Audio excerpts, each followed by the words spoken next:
Chồng, chúng ta có con rồi. Từ nay về sau, Đồng Thị là của anh. Mọi thứ của em cũng sẽ là của anh.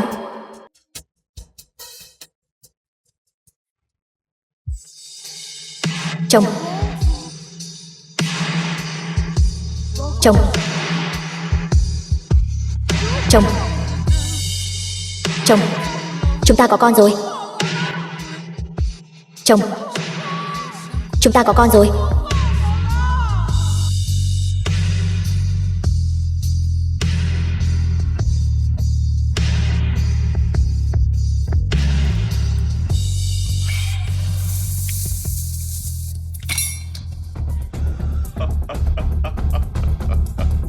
Bảy năm rồi.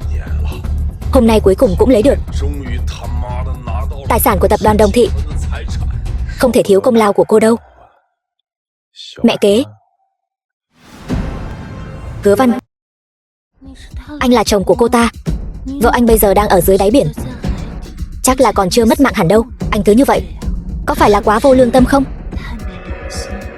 Sao vậy? Sợ rồi sao? Cô còn là mẹ kế của cô ta nữa mà. Hồi đó, lợi dụng lúc cô ta không có trong phòng, cô lén lút bò lên giường tôi. Sao cô không sợ chứ? Lão già thối tha đó làm sao có thể thỏa mãn tôi được. Hơn nữa, anh đi theo tôi đến Đồng Thị, chẳng phải cũng muốn chia một phần sao? Anh và tôi là loại người cùng hội cùng thuyền, chẳng phải nên hợp tác với nhau sao? Giờ thì tốt rồi. Sau này Đồng Thị là của chúng ta. Chúng ta muốn làm gì thì làm đó. Nhưng mà bây giờ Đồng Thị hình như vẫn còn thiếu một người thừa kế. Vậy thì xem anh có bản lĩnh đó không thôi. Buổi họp báo của tập đoàn Đồng Thị. Tôi rất xin lỗi khi phải thông báo theo cách này tin buồn về sự ra đi của vợ tôi với mọi người. Đồng Tuyết, cô ấy sẽ không trở lại nữa. Đến bây giờ tôi vẫn không thể chấp nhận được sự thật này. Tôi không dám tin cô ấy đã rời xa tôi rồi. Mặc dù tôi là mẹ kế của Đồng Tuyết, nhưng chúng tôi đã sớm thân thiết như người một nhà. Con bé làm sao nỡ bỏ rơi chúng tôi chứ? Đồng Tuyết, con mất mạng rồi tôi phải làm sao đây? Tôi biết ăn nói thế nào với ba con đây?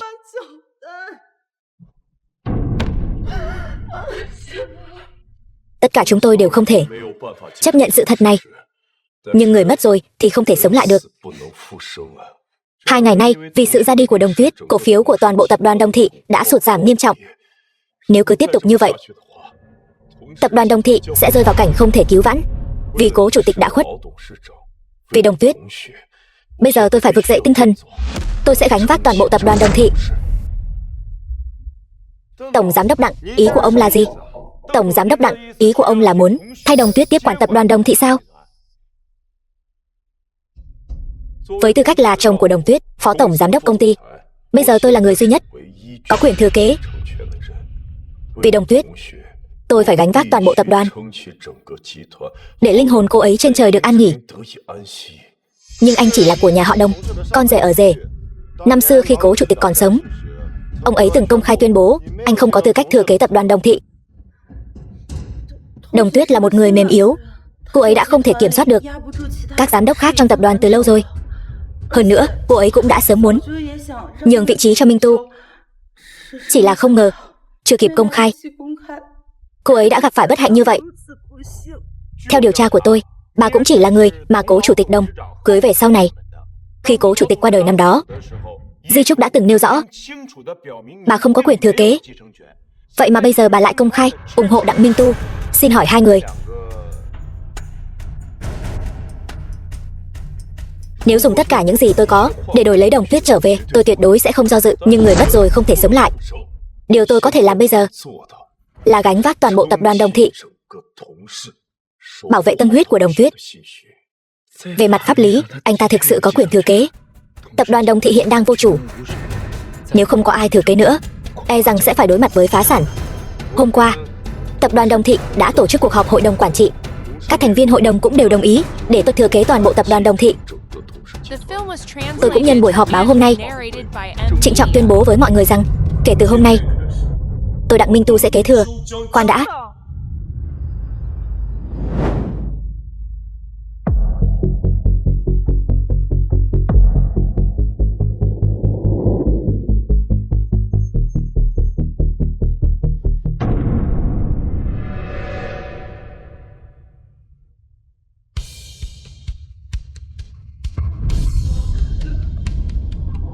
Có ma. Cô ta là ma đó. Đây không phải Đồng Tuyết sao? Không phải nói cô ấy đã nhảy xuống tự kết liễu rồi sao? Chuyện này là sao vậy? Cô là ai? Chồng, em là Đồng Tuyết đây mà. Anh không nhận ra em sao? Mẹ kế. Sao thế? Dì cũng không nhận ra con sao? Cô đừng qua đây. Cô đừng tìm tôi. Không phải tôi hại cô. Không phải tôi. Rốt cuộc cô là ai? Chồng, em là Đồng Tuyết. Sao anh lại không tin chứ? Ngày hôm đó, khi chúng tôi đến bờ biển, Đồng Tuyết đã tự kết liễu rồi. Cô chỉ dựa vào việc có một khuôn mặt giống cô ấy mà nói với tôi rằng cô là Đồng Tuyết sao? Chồng, anh chắc chắn rằng em đã nhảy xuống tự kết liễu đến vậy. Anh đã thấy rồi sao?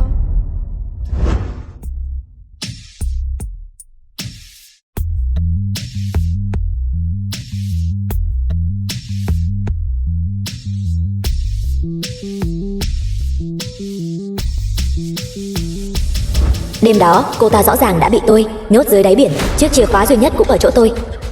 Cô ta tuyệt đối không thể thoát ra khỏi lồng được. Người trước mắt này không thể là Đồng Tuyết. Cô không phải Đồng Tuyết. Bức thư tuyệt mạnh Đồng Tuyết để lại, chúng tôi đã giám định rồi. Đó chính là chữ viết của cô ấy. Hơn nữa, trên bờ biển còn có giày của cô ấy. Sao cô có thể là Đồng Tuyết được? Chỉ dựa vào một bức thư tuyệt mạnh và một chiếc giày trên bờ biển, anh đã chắc chắn đến vậy rằng em đã nhảy xuống tự kết liễu sao? Chẳng lẽ là các người nói dối? Ngày hôm đó, chính các người đã nhìn tôi nhảy xuống, hay là các người đã ép tôi nhảy xuống? Cô đang nói linh tinh gì vậy? Rốt cuộc cô là ai? Cô muốn làm gì? Chồng, em là Đồng Tuyết đây mà. Sao thế, em còn sống? Anh có vẻ không vui vậy. Hay là anh muốn em mất mạng?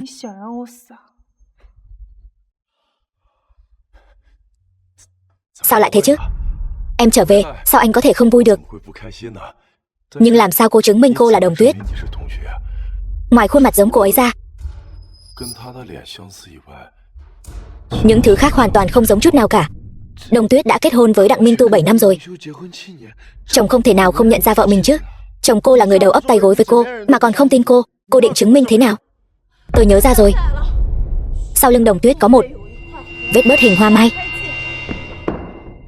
Đó là độc nhất vô nhị. Đúng vậy. Nếu cô thật sự là Đồng Tuyết, vậy hãy để lộ vai sau của cô ra. Tôi muốn xem có vết bớt giống hệt như vậy không. Giả thân giả quỷ, phá hỏng chuyện tốt của tôi. Tôi muốn xem cô định giở cho gì. Sao nào? Không dám hả? Hay là trên vai sau của cô căn bản không có vết bớt này? Cô ta không dám, bởi vì cô ta căn bản không phải Đồng Tuyết thật. Cô đừng tưởng phẫu thuật một khuôn mặt giống y hệt là có thể đến tập đoàn Đồng Thị lừa gạt. Nếu các người đều không tin, vậy được thôi. Chẳng qua chỉ là một vết bớt mà thôi. Tôi cười.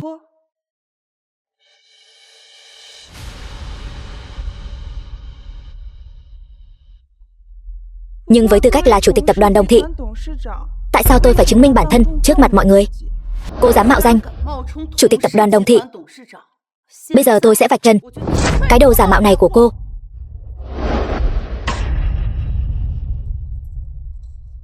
Quả nhiên là giả. Cô quả nhiên không phải Đồng Tuyết. Trên vai cô căn bản không có vết bớt hoa mai.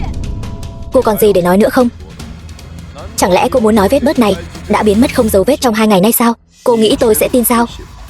Cô nghĩ mọi người sẽ tin sao? Đương nhiên sẽ không tin. Nhưng anh, với tư cách là chồng của em, có chắc chắn vết bớt của em ở vai trái không? Cô có ý gì? Chồng, ý em là vết bớt hoa mai của em là ở vai phải mà.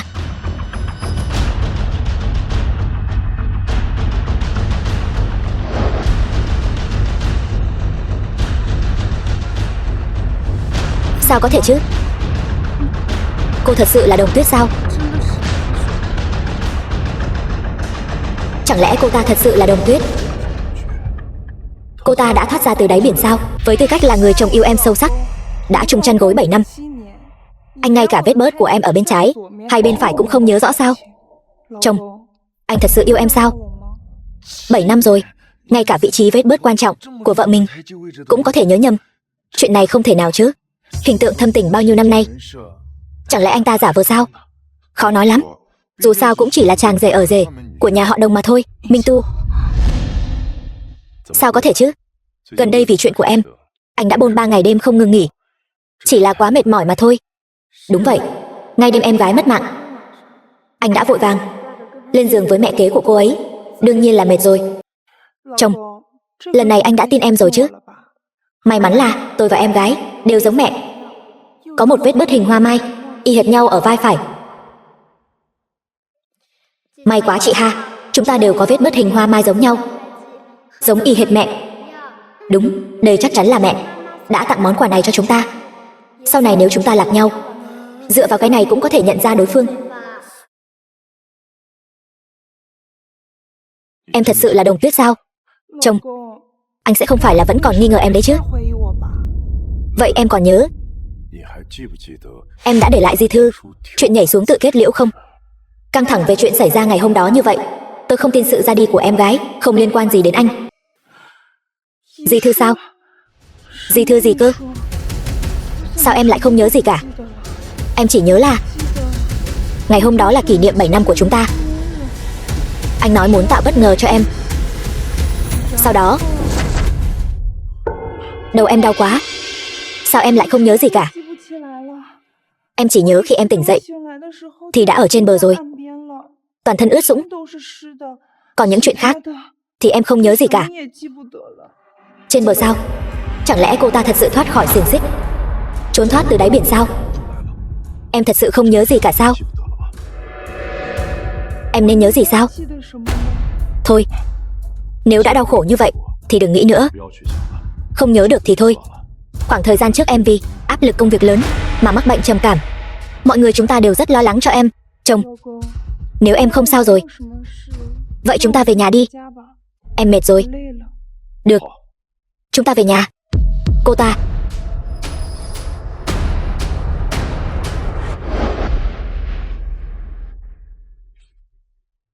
đừng vui mừng sớm như vậy chứ.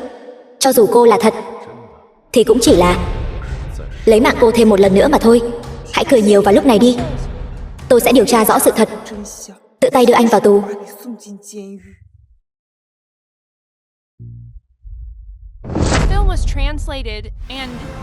Vương Mỹ Châu, không phải nói là đã mất mạng rồi sao? Sao lại quay về rồi? Đúng vậy, mất mạng sao không đi luôn đi?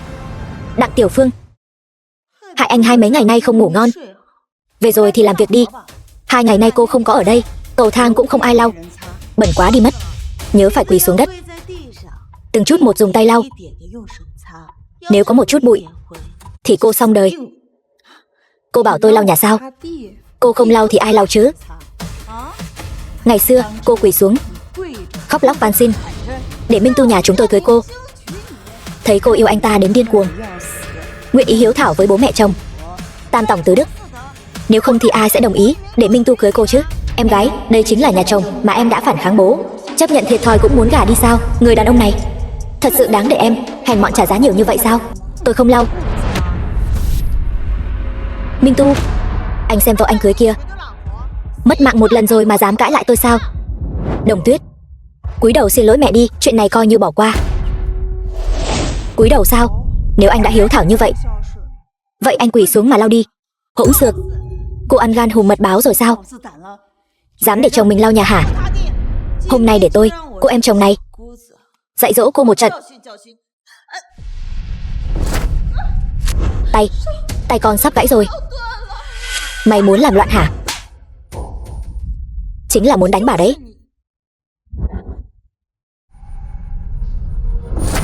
Đủ rồi.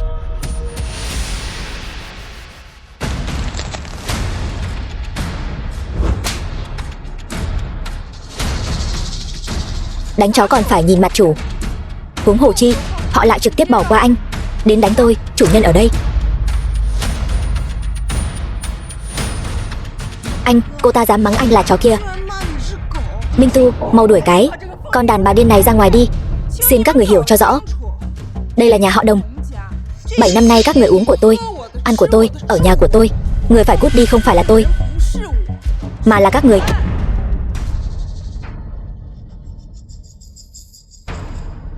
Cô không phải Đồng Tuyết. Đồng Tuyết tính tình mềm yếu, hoàn toàn sẽ không phản kháng như cô.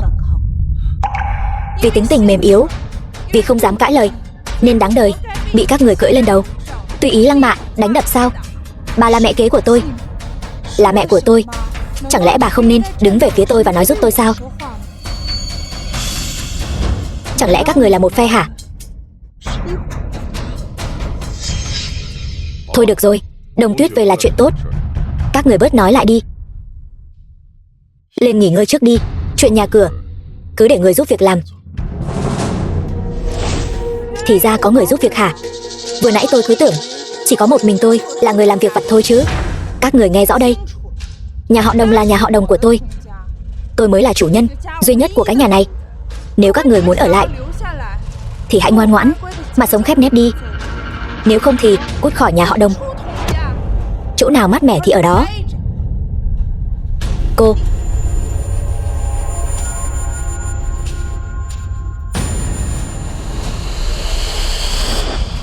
thông báo cho tất cả các giám đốc 10 giờ sáng mai tổ chức cuộc họp hội đồng quản trị.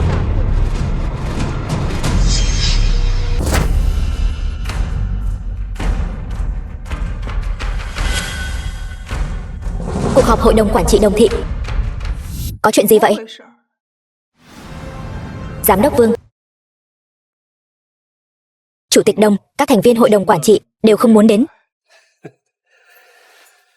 Các thành viên hội đồng quản trị nói rằng Đồng Thị vì cô tự kết liễu, cổ phiếu rớt giá thảm hại. Nếu muốn họ đến, cô phải nhường lại vị trí chủ tịch hội đồng quản trị, nhường cho Đặng Minh Tu. Tổng giám đốc Đặng, thế cục đã định, lòng người hướng về Đồng Tuyết, chi bằng cô cứ nhân cơ hội này nhường lại vị trí chủ tịch hội đồng quản trị, về nhà nghỉ ngơi thật tốt đi. Bằng không cứ tiếp tục rằng có thế này, e rằng Đồng Thị sẽ vì cô mà phá sản. Đồng Tuyết dù sao đi nữa, hiện tại chẳng phải vẫn là chủ tịch hội đồng quản trị của Đồng Thị sao? Các người đối xử thờ ơ với cô ấy như vậy, chính là đối xử thờ ơ với tôi. Hướng Hằng, bây giờ hãy bảo tất cả các thành viên hội đồng quản trị lập tức quay lại họp. Vâng, tổng giám đốc Đặng, tôi sẽ đi làm ngay. Muốn gạt tôi ra rìa sao? Cô thật sự nghĩ rằng 7 năm nay tôi nhẫn nhịn là để làm con rùa rụt cổ cho cái nhà họ Đồng của các người sao? Các thành viên hội đồng quản trị sớm đã là người của tôi rồi, không cần phiền phức nữa. Anh cứ nhân danh tôi, nói với tất cả các thành viên hội đồng quản trị, nếu trong vòng 20 phút họ không đến được phòng họp, tôi sẽ chính thức với tư cách chủ tịch hội đồng quản trị của tập đoàn Đồng Thị khai trừ họ khỏi tập đoàn Đồng Thị. Từ nay về sau, họ chỉ có quyền chia cổ phần, không có quyền quản lý. Khai trừ sao? Cô chưa đủ tư cách đâu. Nhân viên nhỏ bé dám chống đối chủ tịch hội đồng quản trị. Nếu anh không phục như vậy, vậy thì bắt đầu từ việc sa thải anh trước đi. Cô dám hả? Tôi đường đường là chủ tịch tập đoàn Đồng Thị, ngay cả việc sa thải một kẻ không biết trời cao đất dày như nhân viên này cũng không có tư cách sao? Cô biết tôi là ai không? Tôi là cháu trai của tổng giám đốc Vương, cháu ruột đấy. Vậy thì càng phải sa thải. Tôi xem ai dám.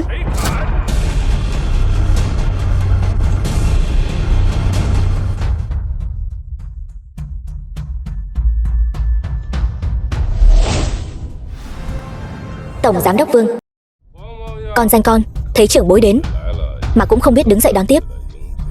Lúc cha cô còn sống, không dạy cô quy tắc đàng hoàng sao?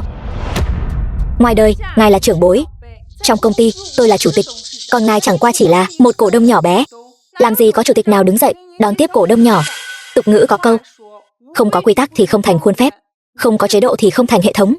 Ngài nói xem, hỗn xược, nghe nói cô định sa thải tất cả những người kỳ cựu như chúng tôi. Gan lớn thật đấy. Các vị giám đốc có mặt ở đây đều là những người kỳ cựu của công ty, từng theo cố chủ tịch lập nên công lao hiển hách. Nếu cô muốn khai trừ tất cả các giám đốc thì ngày mai thị trường chứng khoán của tập đoàn Đồng Thị sẽ sụp đổ hoàn toàn. Tôi thấy cô là muốn trực tiếp phá hoại Đồng Thị phải không? Thưa các vị, tôi đề nghị tất cả các giám đốc chúng ta cùng ký đơn kiến nghị chung, yêu cầu Đồng Tuyết nhường lại vị trí chủ tịch cho Đặng Minh Tu. Tổng giám đốc Đặng, tôi đồng ý.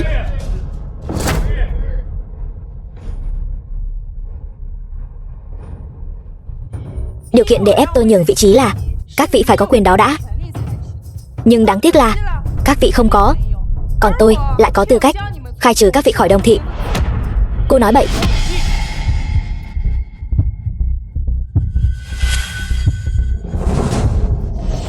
Đây là di chúc mà cha đã lập ra lúc còn sống. Trong đó có một điều là nếu công ty có giám đốc nào ép tôi thoái vị thì tôi có quyền vô điều kiện khai trừ người đó khỏi đồng thị.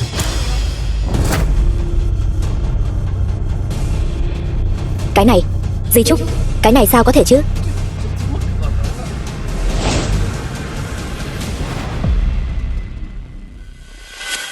Cho dù di chúc này là thật, nhưng trước khi di chúc có hiệu lực, cô phải là Đồng Tuyết thật đã. Rất tiếc, cô không phải. Đúng vậy, mấy lần trước để cô may mắn thoát được. Lần này chúng tôi có bằng chứng xác đáng, chứng minh cô căn bản không phải là Đồng Tuyết. Các người có bằng chứng gì chứng minh?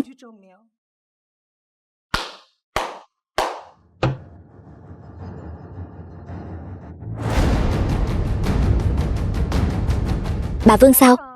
Đúng vậy, bà Vương ở nhà họ Đồng mười mấy năm, là người nhìn cô lớn lên. Cô là thật hay giả? Bà ấy rõ hơn bất kỳ ai. Đúng vậy, tôi nhớ rất rõ ràng. Tiểu thư, ngón cái tay trái của cô ấy, trên ngón cái đó có một vết sẹo bỏng. Nhưng cô ấy không có. Mọi người xem đi, ngón cái tay trái của cô ấy chẳng có vết sẹo bỏng nào cả. Thì ra là đồ giả mạo. Mau cút khỏi đồng thị. Chỉ là một vết sẹo thôi mà đã vội kết luận tôi là giả rồi hả? Tôi đã hỏi bác sĩ rồi. Bác sĩ nói loại sẹo này là vĩnh viễn, không thể biến mất được. Cô còn gì để chối cãi nữa? Nói thôi thì không được đâu. Chẳng lẽ các người không nghe nói về y học thẩm mỹ sao? Chồng, em sợ anh sẽ chê vết sẹo này, nên em đã tìm bác sĩ để làm phẫu thuật xóa sẹo. Vết sẹo này đã không còn từ lâu rồi. Cô làm phẫu thuật khi nào? Sao bọn tôi lại không biết chứ? Chẳng qua chỉ là một ca phẫu thuật xóa sẹo đơn giản. Không nói cho bà biết là chuyện rất bình thường. Tôi hy vọng cô có thể đưa ra bằng chứng thuyết phục hơn. Nếu không tin, các người có thể đến bệnh viện kiểm tra hồ sơ phẫu thuật. Được. Bây giờ đi bệnh viện kiểm tra ngay, xem bệnh viện rốt cuộc có hồ sơ xóa sẹo của Đồng Tuyết hay không. Anh tự mình đi, mang về cái báo cáo xét nghiệm mà tôi bảo anh làm hôm qua trước khi đưa cho tôi. Đừng để bất cứ ai chạm vào. Vâng, Tổng Giám đốc Đặng.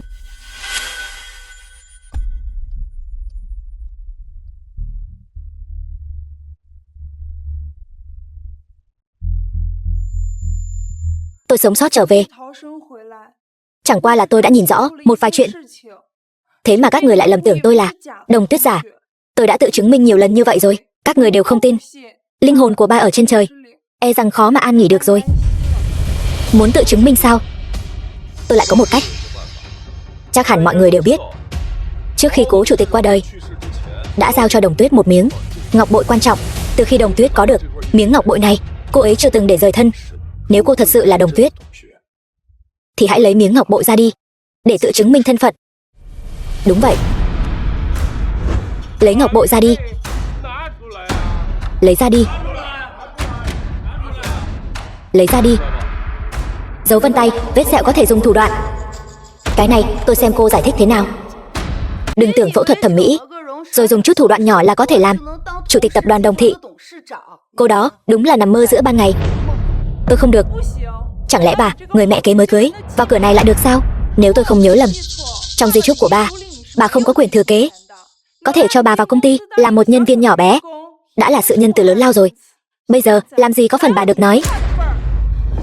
Đồng Tuyết trước đây có tính cách lại hiền lành, vậy mà cô diễn kịch còn không biết diễn cho trọn vẹn.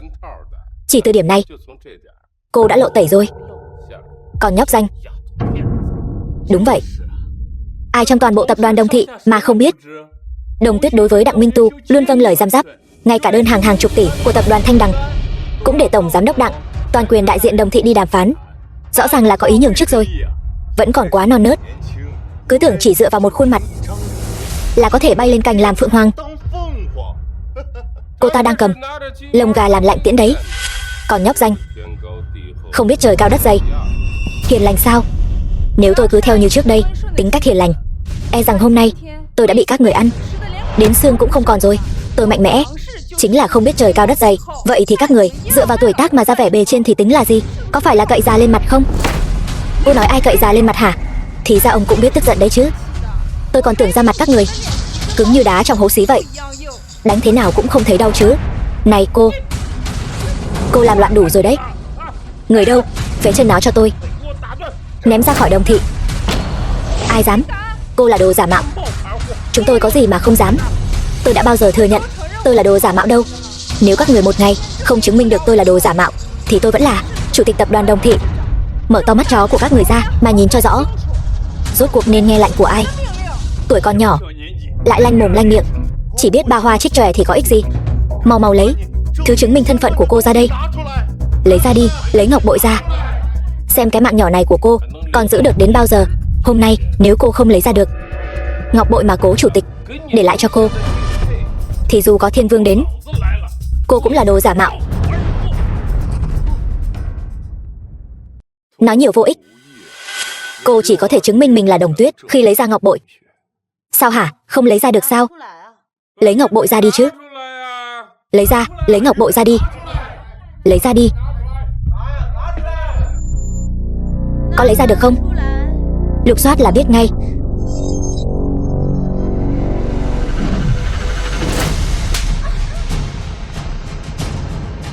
Ai cho bà cái gan đó?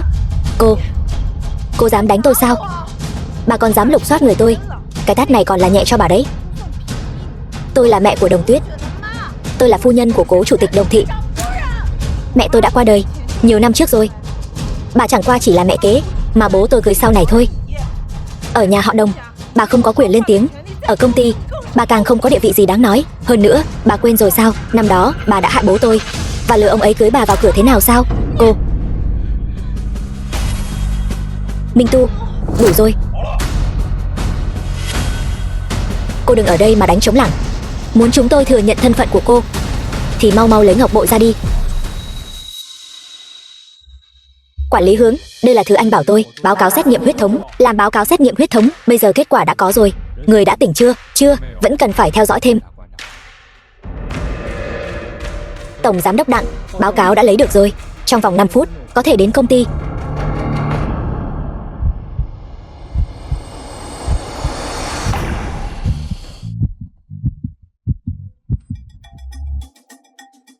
Kính thưa quý vị, xin làm phiền mọi người hãy cho cô ta thêm 5 phút để giãy giụa.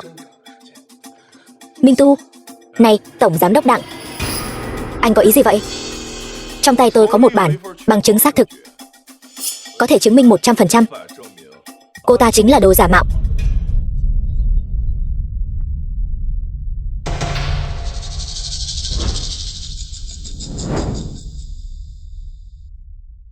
Tổng giám đốc Đặng, trong cái túi này đựng cái gì vậy?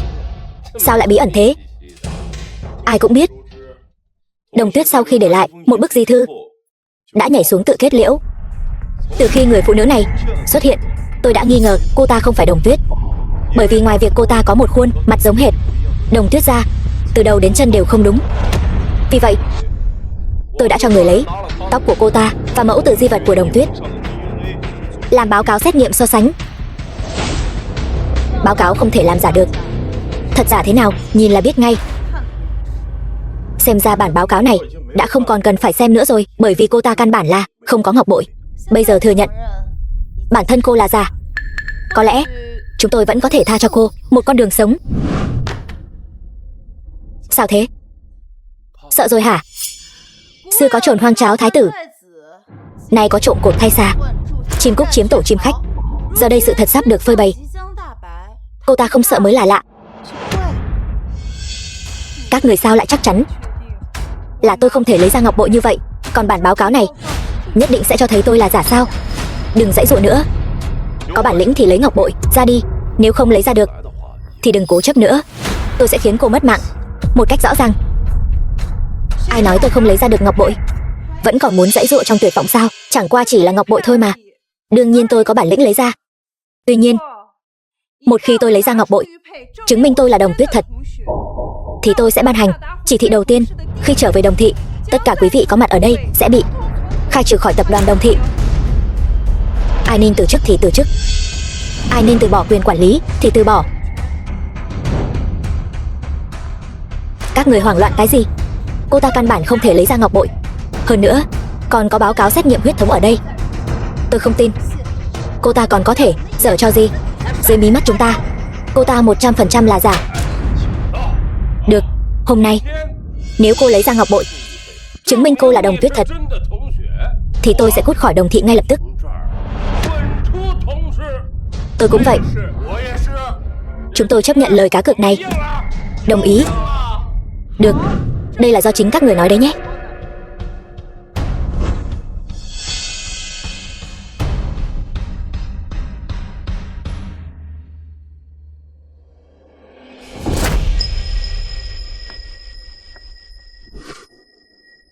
Giờ thì có thể chứng minh tôi là Đồng Tuyết thật rồi chứ. Đặng Minh Tu, anh e rằng ngay cả ngọc bội này nguồn gốc cũng không biết phải không? Đây là của mẹ. Khi mẹ kết hôn với bố năm xưa đã mang theo Đồng Hữu Vi. Bây giờ thì bố giao nó cho các con, đeo nó vào, cứ như bố mẹ luôn ở bên cạnh vậy.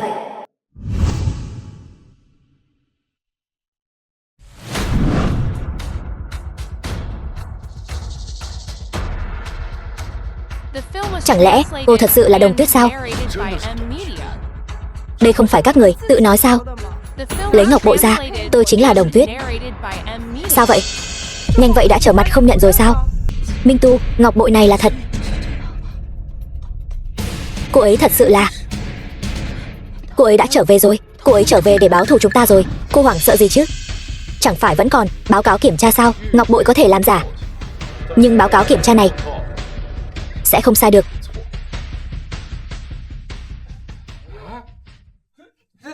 Cô ấy thật sự là... Làm sao có thể chứ?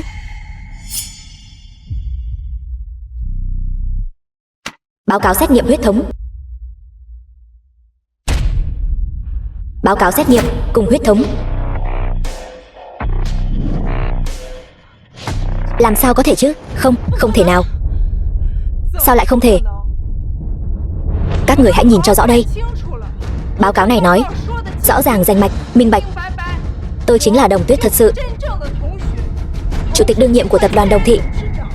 Tôi và em gái là chị em song sinh cùng trứng, máu mủ tình thâm. Cho dù các người kiểm tra hàng ngàn, hàng vạn lần, quan hệ huyết thống cũng sẽ không thay đổi. Cô ấy thật sự là Đồng Tuyết. Làm sao có thể chứ? Không phải nói 100% cô ta là giả sao? Chắc chắn là có vấn đề ở đâu đó rồi. Vết bớt hoa mai, dấu vân tay, sẹo bỏng, ngọc bội. Những thứ này các người đều có thể lựa chọn làm ngơ. Bây giờ báo cáo xét nghiệm huyết thống cũng ở đây. Các người còn muốn nói tôi là giả sao? Người giả vờ ngủ thì không thể đánh thức được. Nếu các người đều đã lựa chọn đứng về phía đối lập với tôi, vậy tôi cũng không cần thiết giữ các người lại nữa. Cứ theo những gì các người tự nói. Cút khỏi Đồng thị.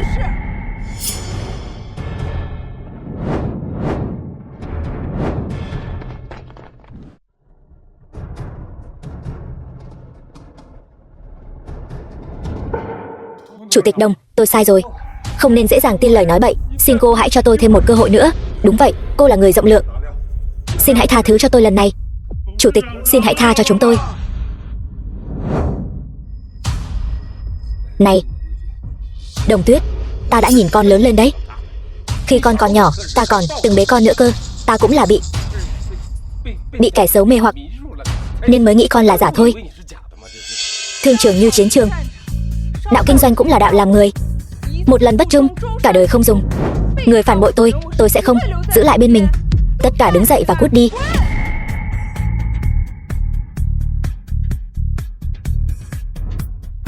Còn anh nữa, sau lần này tình nghĩa vợ chồng chúng ta đã hết. Ly hôn đi. Ly hôn sao? Chứ còn gì nữa. Con muốn hòa thuận êm ấm, vợ chồng cùng nhau về nhà sao? Không được. Một khi ly hôn, tôi sẽ không còn cách nào danh chính ngôn thuận kế thừa công ty. Trước khi trở thành một tổng giám đốc Đồng thị thực sự, cuộc hôn nhân này tuyệt đối không thể kết thúc. Tôi không đồng ý. Vợ, em có phải là trách anh trước đây không tin em không? Anh làm vậy là vì quá yêu em. Anh sợ kẻ xấu chiếm đoạt tập đoàn Đồng thị. Bây giờ anh biết rồi, em là Đồng Tuyết thật sự. Sao anh nỡ lòng nào ly hôn với em chứ? Mặc kệ anh đồng ý hay không đồng ý, cuộc hôn nhân này tôi nhất định phải kết thúc. Hôm nay anh cũng giống như bọn họ. Cút khỏi Đồng thị. Khoan đã.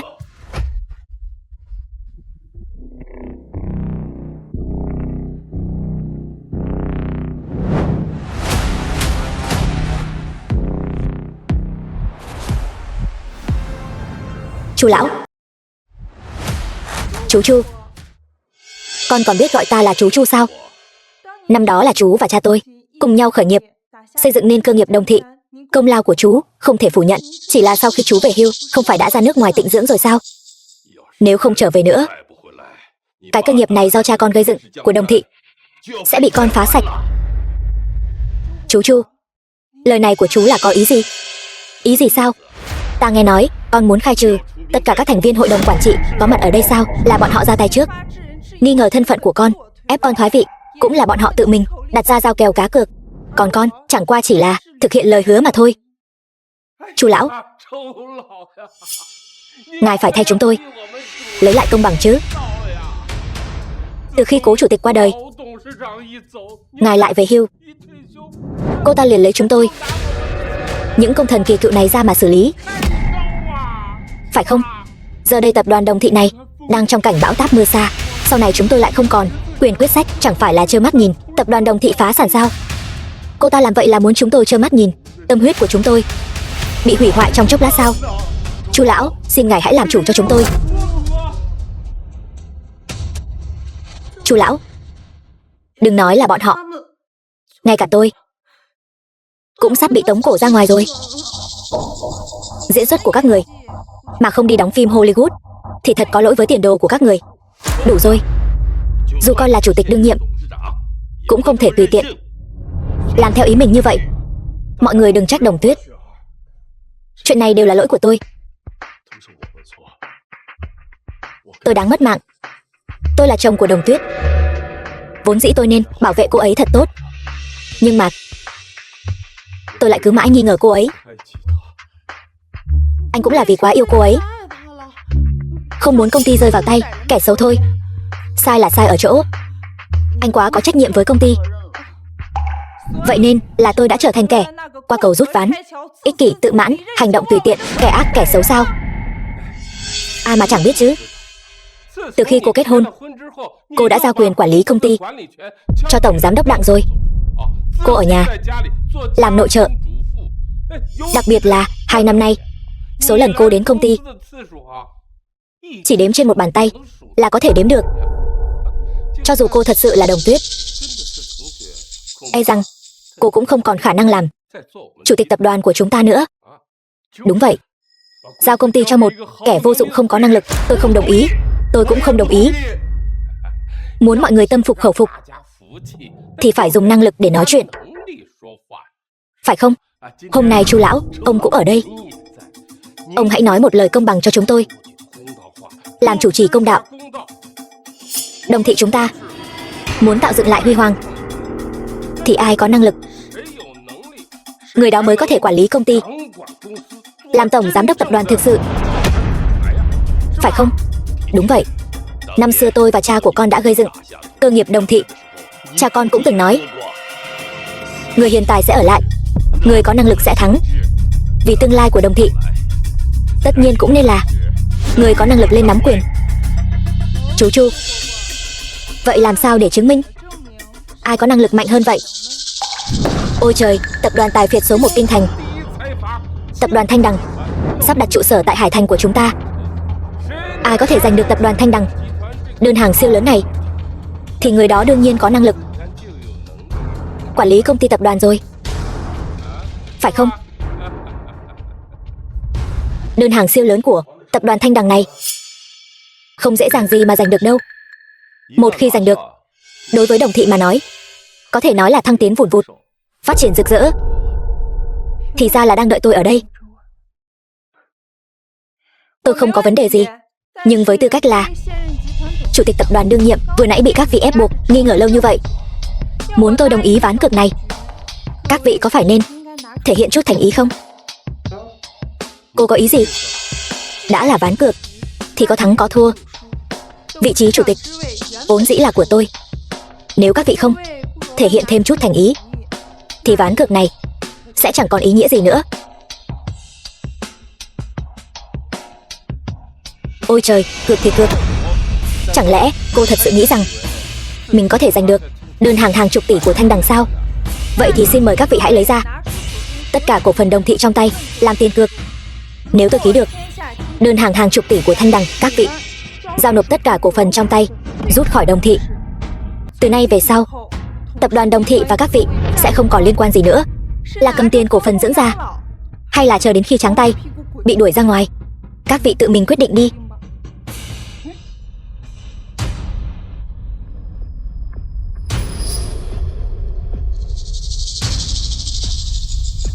Các vị, tôi không tin mối quan hệ của những người chúng ta cộng lại mà không thắng được cô ta. Một người ở nhà chăm chồng dạy con 7 năm làm nội trợ, cô ta căn bản không thể thắng được. Xin các vị giám đốc hãy tin tôi có đủ tự tin có thể giành được đơn hàng siêu lớn này. Ôi trời, các vị còn do dự gì nữa chứ? Giây tiếp theo, chúng ta có thể sẽ bị người phụ nữ này quét sạch ra khỏi cửa rồi.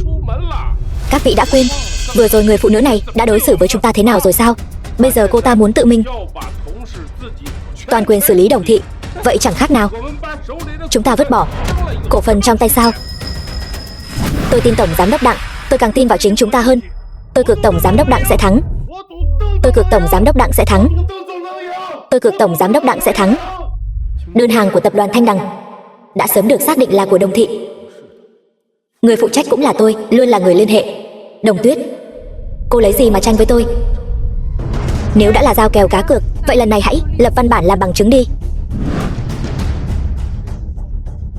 Lập văn bản sao? Cô có ý gì vậy?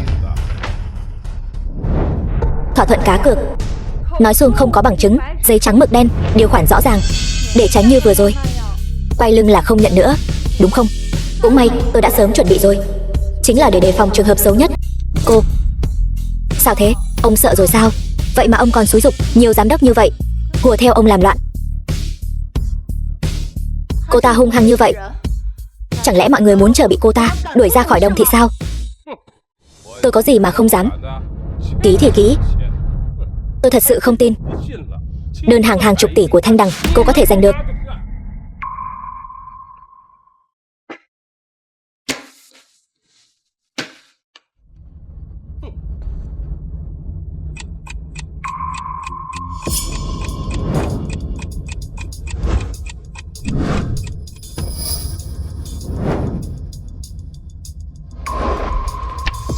Xin lỗi, tôi quên mất.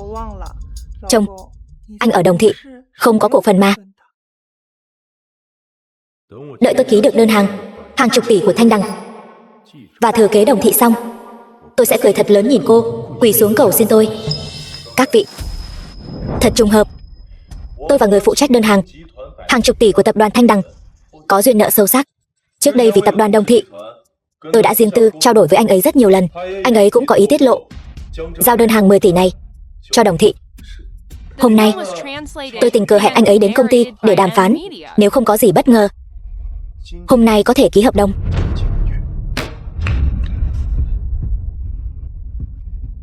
Minh Tu, quả nhiên là tuổi trẻ tài cao, rất có phong thái của tôi năm xưa. Vậy thì bây giờ tôi sẽ ngay lập tức cho người đi chuẩn bị tiệc. Đợi sau khi ký hợp đồng thành công thì hôm nay đó chính là tiệc mừng Tổng Giám đốc Đặng kế thừa Đồng Thị rồi. Chuyện còn chưa đâu vào đâu. Nếu không ký được, e rằng bữa tiệc sẽ trở thành trò cười. Ôi trời, Tổng Giám đốc Đặng không ký được.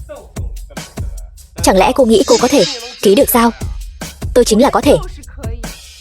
Đơn hàng 10 tỷ của Thanh Đằng hôm nay chỉ có thể do tôi ký. Ôi trời, cái đầu nội trợ như cô, giọng điệu này thật không nhỏ chút nào. Cô ở nhà 7 năm, đầu óc bị ngu đi rồi sao?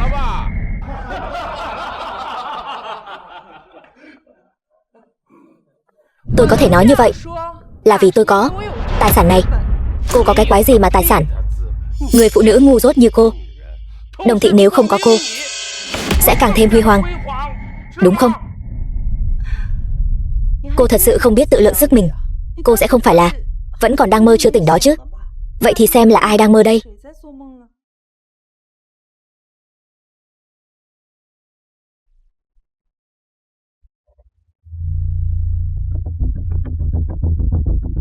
Tổng giám đốc Triệu của tập đoàn Thanh Đằng đã đến dưới lầu rồi. Cái gì? Tổng giám đốc Triệu của tập đoàn Thanh Đằng sao? Ông ấy là người nắm giữ quyền lực cao nhất của tập đoàn Thanh Đằng, chính là sau chủ tịch tập đoàn Thanh Đằng bí ẩn, trợ thủ đắc lực nhất. Một nhân vật lớn như vậy lại đích thân đến Đồng Thị chúng ta. Ôi trời, không ngờ tổng giám đốc Đặng tuổi còn trẻ mà đã có thể quen biết tổng giám đốc Triệu của tập đoàn Thanh Đằng. Thật sự là tuổi trẻ tài cao. Tuổi trẻ tài cao đó, từ nay về sau, cả Hải Thành và thậm chí cả thế giới, e rằng tổng giám đốc Đặng và Đồng Thị đều có chỗ đứng. Mối quan hệ giữa tôi và tổng giám đốc Triệu của Thanh Đằng không hề tầm thường. Nói khoác mà còn không cần chuẩn bị trước. E rằng anh còn chưa từng thấy tổng giám đốc Triệu trông như thế nào đúng không? Ôi trời, này, cô vẫn nên lo lắng cho chính mình đi. Sau tối nay, cô sẽ phải cuốn gói đi rồi, đúng không nào? Tổng giám đốc Triệu tập đoàn Thanh Đằng đã đến.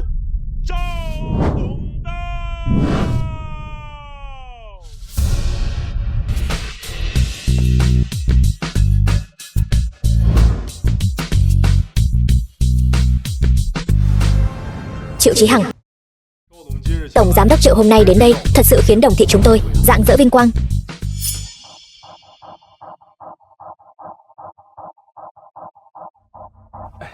Tổng giám đốc Triệu, mời ngài ngồi. Tổng giám đốc Triệu, hôm nay ngài đến đây là để ký kết với Đồng Thị chúng tôi đơn hàng 10 tỷ phải không? Đúng vậy, đơn hàng 10 tỷ của Thanh Đằng đã được quyết định, sẽ giao cho Đồng Thị.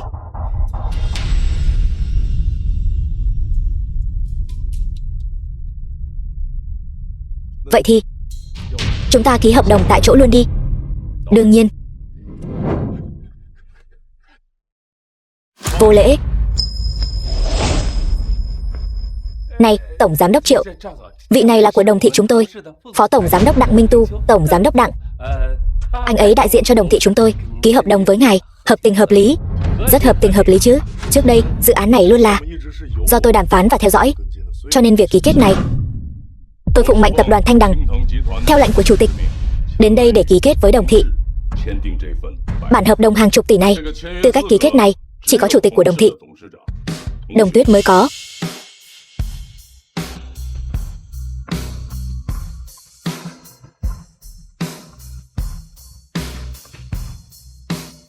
Tại sao?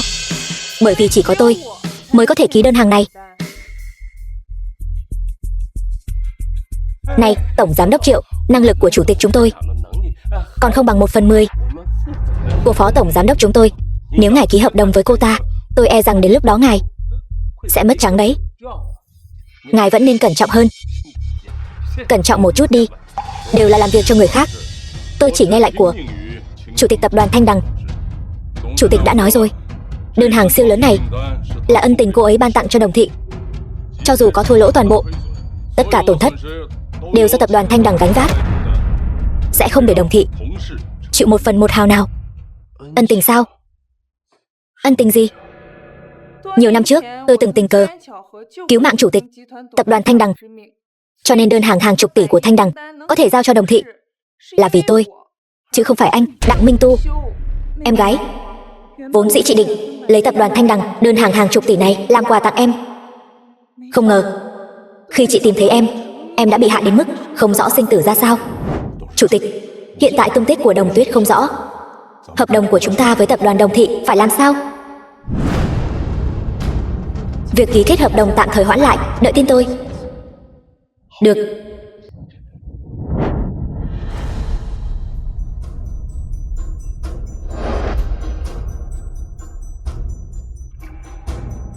Em gái, em thật sự đã mất mạng rồi sao?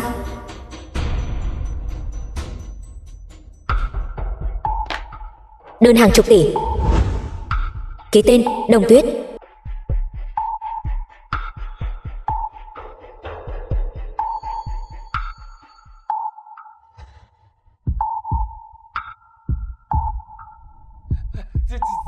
Quỷ nữa hả?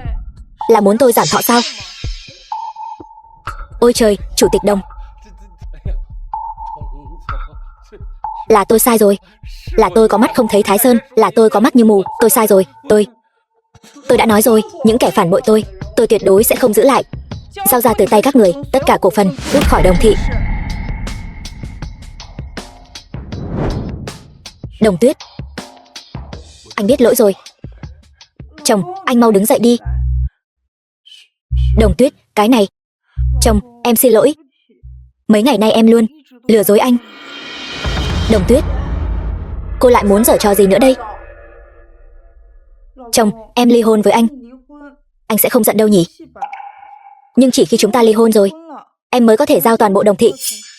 Và đơn hàng trị giá hàng chục tỷ đã ký tối nay đều giao cho anh. Cho anh sao? Đúng vậy, anh biết mà. Em chỉ yêu mình anh thôi. Đồng thị gì chứ, công ty gì chứ, em cũng không quan tâm. Em chỉ cần anh ở bên cạnh em và yêu em mãi mãi là đủ rồi. Sở dĩ em lạnh nhạt với anh và ly hôn với anh, tất cả đều có lý do cả. Ba đã từng lập di chúc rằng trong hôn nhân anh sẽ không thể thừa kế bất kỳ tài sản nào của Đồng thị. Chỉ khi chúng ta ly hôn rồi, bản di chúc này mới có thể bị hủy bỏ, anh mới có thể thừa kế Đồng thị. Không phải sao? Vậy nên em muốn giao Đồng thị cho anh hả? Mấy ngày nay em lạnh nhạt với anh sẽ không giận em chứ? Em chỉ muốn ly hôn với anh trước, sau đó chuyển Đồng thị sang tên anh, đồng thời giúp anh dọn dẹp những kẻ gió chiều nào xoay chiều ấy trong công ty. Diễn kịch lâu như vậy, anh sẽ không trách em chứ? Sao có thể chứ? Anh đã nói rồi mà, trước đây em yêu anh như vậy, sao có thể đột nhiên lạnh nhạt với anh như vậy được chứ? Ôi trời, ôi trời, hóa ra các người là một phe. Các người cùng nhau hãm hại chúng tôi. Hay cho anh, Đặng Minh Tu, để tôi xem anh thế nào đánh anh mất mạng. Bảo vệ đâu rồi? Đuổi hết những kẻ không liên quan này ra ngoài cho tôi. Các người vậy mà lại cấu kết với nhau để lừa chúng tôi sao? Các người làm gì vậy? Tôi là tổng giám đốc của Đồng thị đấy. Tôi lấy mạng anh.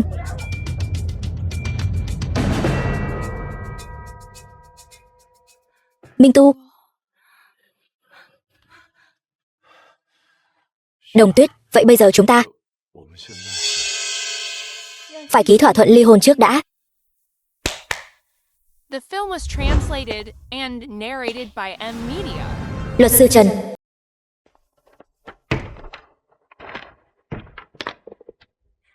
Chồng, ký đi.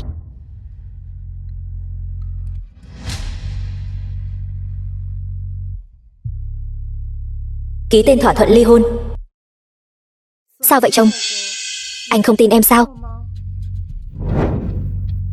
Sao lại không chứ? Dù sao thì dù tôi không ký, tôi cũng sẽ bị đuổi khỏi Đồng thị. Chi bằng đánh cược một phen với cô ta. Cứ đánh cược rằng Đồng Tuyết yêu tôi đến mức không thể dứt ra được. Chồng, anh yên tâm, đợi sau khi Đồng thị được chuyển sang tên anh, chúng ta sẽ lập tức tái hôn.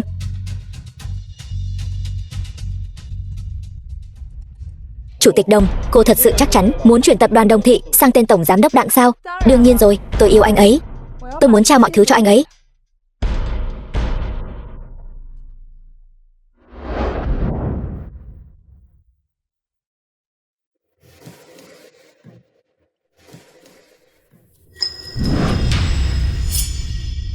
Chồng, sau khi Đồng thị được chuyển nhượng cho anh sẽ không tái hôn với em sao?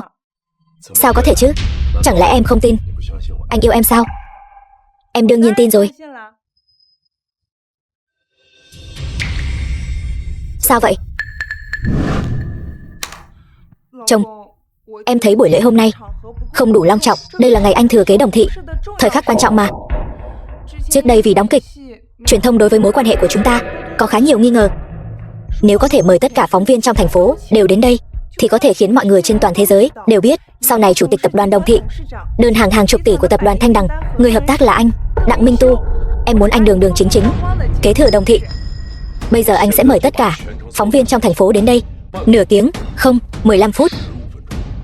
Sau 15 phút, anh muốn tất cả mọi người trong khán phòng chứng kiến tình yêu của chúng ta, là chứng kiến tôi, Đặng Minh Tu, thực sự trở thành chủ tịch mới của tập đoàn Đồng thị.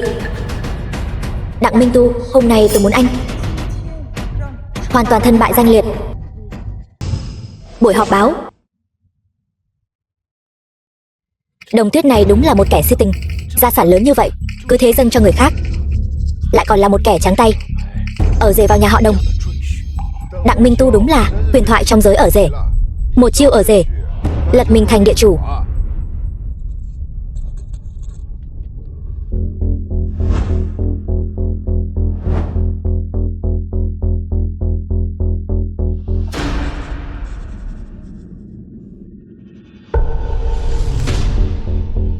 Chồng, em yêu anh. Vợ, anh cũng yêu em. Đặng Minh Tu, tôi muốn xem rốt cuộc anh là người hay là quỷ. Đồng thị cuối cùng cũng là của tôi rồi. Chồng, từ hôm nay Đồng thị là của anh rồi. Chúng ta về nhà thôi. Con trai. Con trai. Con trai đáng thương của mẹ. Con trai đáng thương của mẹ. Cái phú quý ngút trời gì chứ. Translated Chúng tôi đều không thèm. and narrated by Unmedia. Đi thôi. Mẹ đừng như vậy. Bắt đầu rồi.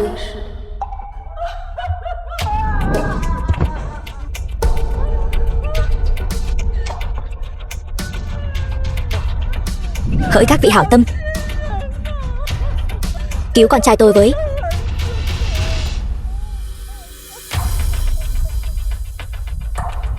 Mẹ, em gái, hai người mau đứng dậy, đừng như vậy, hai người về trước đi. Mẹ, em gái, hai người đừng như vậy, mau về đi. Chúng tôi không thể đi. Chúng tôi đi rồi, con sẽ không thể quay lại được nữa đâu. Chuyện này là sao vậy?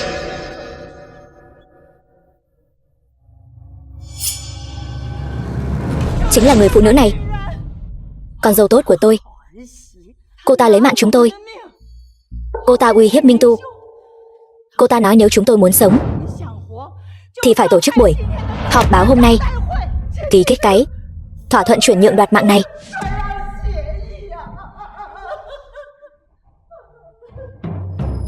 Tôi đe dọa các người sao? Người ta đã chuyển nhượng toàn bộ tập đoàn Đồng Thị cho con trai của bà rồi, mà vẫn chưa thỏa mãn sao? Ý của bà là Đồng Tuyết ép buộc các người kế thừa tập đoàn Đồng Thị sao? Mọi người đừng bị người phụ nữ này lừa gạt. Cô ta đã sớm chướng mắt chúng tôi rồi, thậm chí còn coi thường anh trai tôi. Từ khi anh trai tôi ở rể nhà họ Đồng những năm qua, cô ta đối xử với anh trai tôi không đánh thì mắng. Mượn danh nghĩa buổi họp báo, bề ngoài là muốn chuyển nhượng Đồng Thị cho anh trai tôi, nhưng thực chất cô ta đã sớm bí mật tìm người rồi. Chỉ cần anh trai tôi hôm nay bước ra khỏi cánh cửa này, chắc chắn sẽ mất mạng. Sau khi con trai tôi mất mạng, công ty này sẽ là của cô ta. Cô ta muốn sống thoải mái thế nào cũng được. Đáng tiếc con trai tôi đã vô ích, mất đi một mạng người. Chỉ còn lại hai mẹ con chúng tôi. Những ngày tháng sau này, làm sao chúng tôi có thể sống tiếp đây? Tay con sắp gãy rồi. Mày muốn làm loạn hả?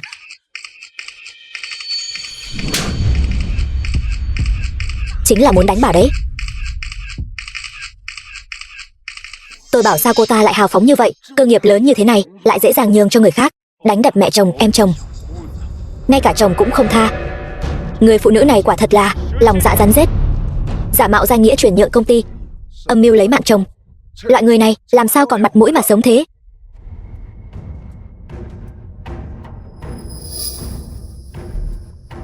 Cô ta không chỉ lòng dạ rắn rết, mà còn lợi dụng danh nghĩa của cố chủ tịch để đuổi tất cả chúng tôi, những thành viên hội đồng quản trị kỳ cựu, ra khỏi Đồng Thị.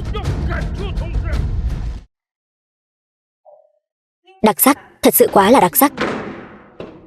Đặng Minh Tu, anh vì diễn vở kịch này chắc đã tốn không ít tâm tư nhỉ? Trước đây tôi vì gia đình mà nhẫn nhịn cô hết lần này đến lần khác, nhưng cuối cùng tôi nhận ra nhẫn nhịn không thể đổi lấy chân tâm. Bây giờ tôi vì gia đình, vì những người bị cô đuổi khỏi Đồng Thị, đang trên bờ vực phá sản này, những thành viên hội đồng quản trị không nhà không cửa sẽ không còn bị cô thao túng nữa. Xin Tổng Giám đốc Đặng kế thừa Đồng Thị. Trả lại công bằng cho chúng tôi. Xin Tổng Giám đốc Đặng kế thừa Đồng Thị. Trả lại công bằng cho chúng tôi. Xin Tổng Giám đốc Đặng kế thừa Đồng Thị. Trả lại công bằng cho chúng tôi. Cái nhà họ Đồng này thật đúng là gia môn bất hạnh, lại có thể xuất hiện một kẻ bại hoại mà người và quỷ đều cam phẫn. Đặng Minh Tu cũng coi như là được lòng dân rồi. Các vị thành viên hội đồng quản trị, xin hãy mau đứng dậy. Vì bây giờ tôi là chủ tịch tập đoàn Đồng Thị. Vậy tôi quyết định dẫn dắt tập đoàn Đồng Thị thoát khỏi chủ cũ, bắt đầu lại từ đầu, tạo dựng lại vinh quang. Bây giờ tôi xin tuyên bố, tập đoàn Đồng Thị chính thức đổi tên thành tập đoàn Minh Tu.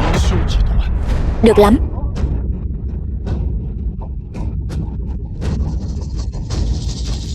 E rằng anh không có quyền này đâu. Con trai tôi là chủ tịch hội đồng quản trị, nó là người đứng đầu, nó muốn làm gì thì làm. Đúng vậy. Bây giờ chủ tịch hội đồng quản trị của công ty là Minh Tu, không phải cô. Đồng Tuyết, chúng ta bây giờ đã ly hôn rồi. Cô và tôi không còn chút quan hệ nào. Đã nói rồi mà, anh đừng có mà vội vàng như vậy. Trước khi ký hãy xem cho kỹ. Nhưng anh cứ không chịu nghe. Ý gì đây? Một trong số đó là sau khi anh ký xong thỏa thuận chuyển nhượng, phải tái hôn với tôi.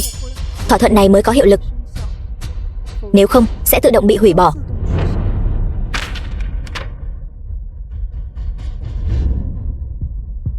Cô lừa tôi sao? Chồng, sao anh lại nói thế? Chẳng lẽ ngay từ đầu anh đã không có ý định tái hôn với em sao? Còn sắp đặt một màn kịch lớn như vậy, làm sao đây? Bây giờ em không muốn tái hôn với anh nữa.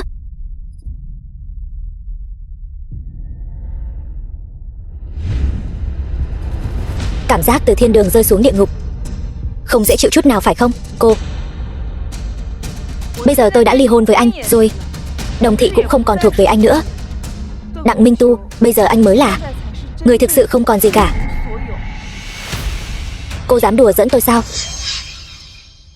Đúng vậy, bây giờ anh mới phát hiện ra sao? Đồ tiện nhân độc ác nhà cô. Tôi lấy mạng cô.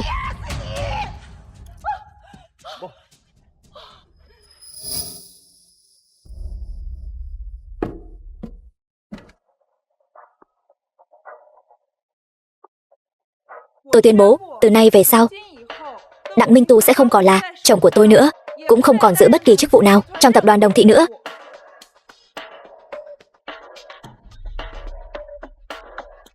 Tôi thấy chưa chắc đâu.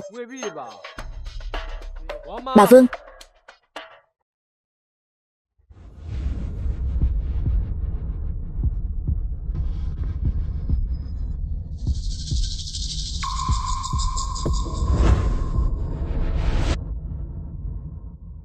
Bà Vương sao?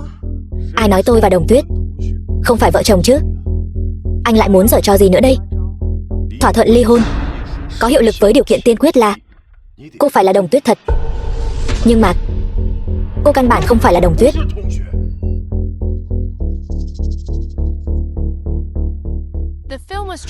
Minh Tu, anh quên rồi sao? Cô ấy là Đồng Tuyết. Kết quả xét nghiệm huyết thống của cô ấy đã có rồi. Không, cô ta không phải Đồng Tuyết. Vừa nãy tôi đã hỏi quản gia cũ rồi. Ông ấy nói với tôi rằng lão phu nhân lúc đó đã sinh một cặp song sinh, trông giống hệt nhau. Chỉ là sau này người chị song sinh đó đã bị bọn buôn người bắt cóc đi mất. Từ đó bặt vô âm tín. Người chị song sinh này, cô ta cũng giống Đồng Tuyết. Trên người cô ta cũng có vết bớt hình hoa mai, cũng có ngọc bội, chỉ có điều trên ngón cái tay trái không có vết sẹo bỏng đó. Cô ta chắc chắn không phải Đồng Tuyết. Cô ta là người chị song sinh bị bọn buôn người bắt cóc. Chuyện này là thật sao? Tôi không phải đã nói rồi sao? Vết sẹo là do tôi đi thẩm mỹ xóa đi rồi. Hơn nữa không phải các người đã nói báo cáo xét nghiệm huyết thống sẽ không sai được sao? Song sinh có huyết thống tương tự nhau thì có gì lạ đâu. Hôm nay tôi đặc biệt mời đến giáo sư sinh vật học nổi tiếng của Hải Thành để đặc biệt giải thích rõ ràng chuyện này cho mọi người. Nếu là sinh đôi cùng trứng, ngoài nhóm máu và ngoại hình sẽ giống hệt nhau, thì huyết thống cũng sẽ hoàn toàn giống nhau. Đúng rồi, quản gia cũ đã nói. Người chị này, phía sau cổ có một vết bớt màu đỏ rõ ràng. Em gái không có. Cô còn gì để nói nữa không? Quả nhiên cô không phải Đồng Tuyết. Quý vị, vở kịch này cũng nên kết thúc rồi. Nếu cô ta không phải Đồng Tuyết, vậy bản thỏa thuận ly hôn này đương nhiên là vô hiệu. Đồng Tuyết là vì trầm cảm mà nhảy xuống tự kết liễu. Bây giờ tôi là người duy nhất kế thừa hợp pháp của Đồng thị. Nhà cửa, xe cộ và đơn hàng hàng chục tỷ đều là của tôi, bao gồm cả toàn bộ tập đoàn Đồng thị này cũng là của tôi. Hóa ra anh là người như vậy. Chuyện này là sao vậy? Sao lại có thêm một Đồng Tuyết nữa? Ôi trời, chuyện này...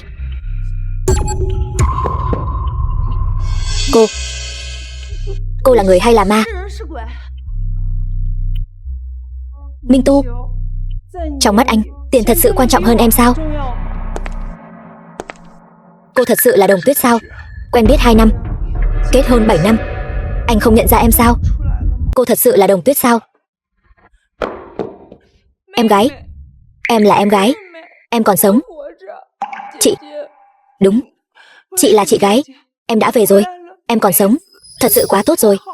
Chị, bao nhiêu năm nay, em và bố đều rất nhớ chị, luôn tìm chị, cứ tìm mãi, mà không sao tìm thấy. May mắn là bây giờ chị đã trở về. Sau này, chị sẽ không để bất cứ ai làm hại em nữa, chị nhất định sẽ bảo vệ em chu toàn. Khoảng thời gian này, cô đã mất mạng ở đâu vậy? Cô có biết? Khoảng thời gian này, cô ta đã mạo danh cô, khiến chúng tôi bị lừa một vố không? Thật sự là em sao, Đồng Tuyết? Hóa ra em không mất mạng, anh hy vọng em mất mạng sao? Em gái, em còn nhớ chuyện gì đã xảy ra trước đây không? Em...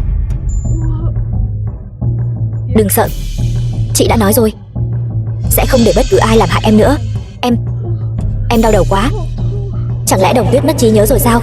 Đồng Tuyết, em tuyệt đối đừng tin cô ta có ý đồ xấu, cố tình xuất hiện khi em không có mặt. Hơn nữa, cô ta đã đuổi tất cả các cổ đông của công ty, lấy danh nghĩa của em ký kết đơn hàng hàng chục tỷ của Thanh Đằng, còn ép anh ly hôn. Mục đích của cô ta chính là để chiếm đoạt toàn bộ Đồng thị. Cô ta còn bạo hành em chồng của cô và tôi. Cô nhìn xem, dấu tát trên mặt vẫn chưa tan hết này. Đúng vậy, Đồng Tuyết, cô và cô ta đã bao nhiêu năm không gặp rồi. Lần này cô ta trở về, e rằng chính là nhắm vào toàn bộ tập đoàn Đồng thị. Hôm nay tất cả những phóng viên có mặt đều đã thấy rồi. Cô ta mạo danh cô khiến chúng tôi, tất cả mọi người đều bị xoay như trong chóng. Căn bản là có ý đồ xấu, tâm địa hiểm độc mà. Đúng rồi, chính là cô ta, từng bước một dụ dỗ Đặng Minh Tu ký vào thỏa thuận ly hôn. Vừa ly hôn, Đặng Minh Tu liền hoàn toàn mất quyền thừa kế. Em gái duy nhất cũng đã mất mạng. Như vậy cô ta có thể quang minh chính đại thừa kế toàn bộ tập đoàn Đồng thị. Quả nhiên, trong giới hào môn vì tiền, có thể không từ thủ đoạn nào. Chị, khoảng thời gian này thật sự giống như họ nói sao? Không sao đâu, Đồng Tuyết, chỉ cần em trở về, anh không sao cả. Anh yêu em, chỉ cần cả đời có thể ở bên cạnh em, anh đã mãn nguyện rồi. Em gái, em đừng tin anh ta chẳng qua là kế hoạch bại lộ. Sau khi không còn gì cả, chỉ là lấy lòng và giả vờ mà thôi. Nếu cô là giả, vậy thì cô thay Đồng Tuyết ký kết đơn hàng 10 tỷ. Đương nhiên cũng không tính. Đồng Tuyết, cô biết đấy, trước đây Đồng thị và Thanh Đằng, tất cả các cuộc tiếp xúc và trao đổi đều do Minh Tu thực hiện. Kết quả cô ta vừa đến liền cướp mất đơn hàng 10 tỷ. Bây giờ cô đã trở về rồi, vậy thì đơn hàng 10 tỷ này có phải là cần phải giao lại cho Minh Tu ký kết không? Chỉ cần ký kết đơn hàng 10 tỷ, Minh Tu sợ gì không có cơ hội vực dậy chứ. Trước đây anh đã hứa với em, ký kết đơn hàng 10 tỷ này sẽ tặng cho em làm quà. Nhưng sau khi người phụ nữ này xuất hiện, cô ta đã cố tình phá hoại món quà anh tặng cho em và Đồng thị này. Tổng giám đốc Triệu đến.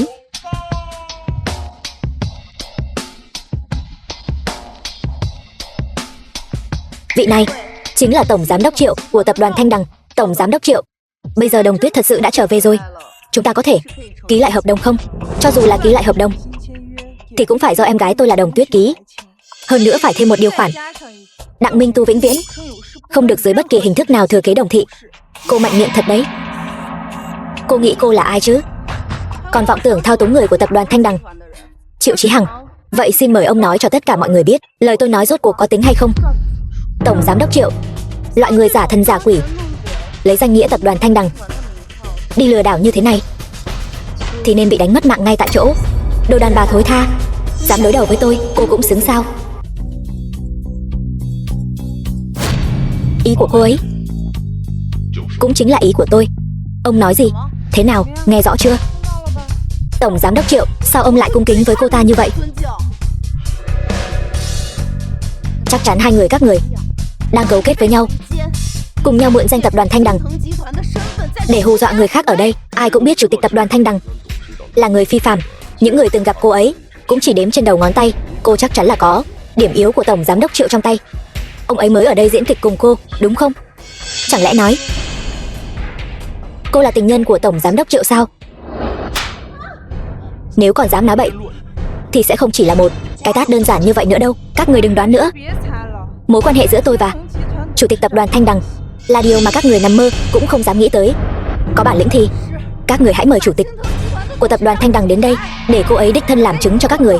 Nếu không, sự sỉ nhục mà tôi phải chịu hôm nay nhất định phải nói cho cô ấy biết, để cô ấy giúp tôi đòi lại công bằng. Cô chắc chắn muốn mời chủ tịch của tập đoàn Thanh Đằng ra mặt sao? E rằng các người không mời được đâu.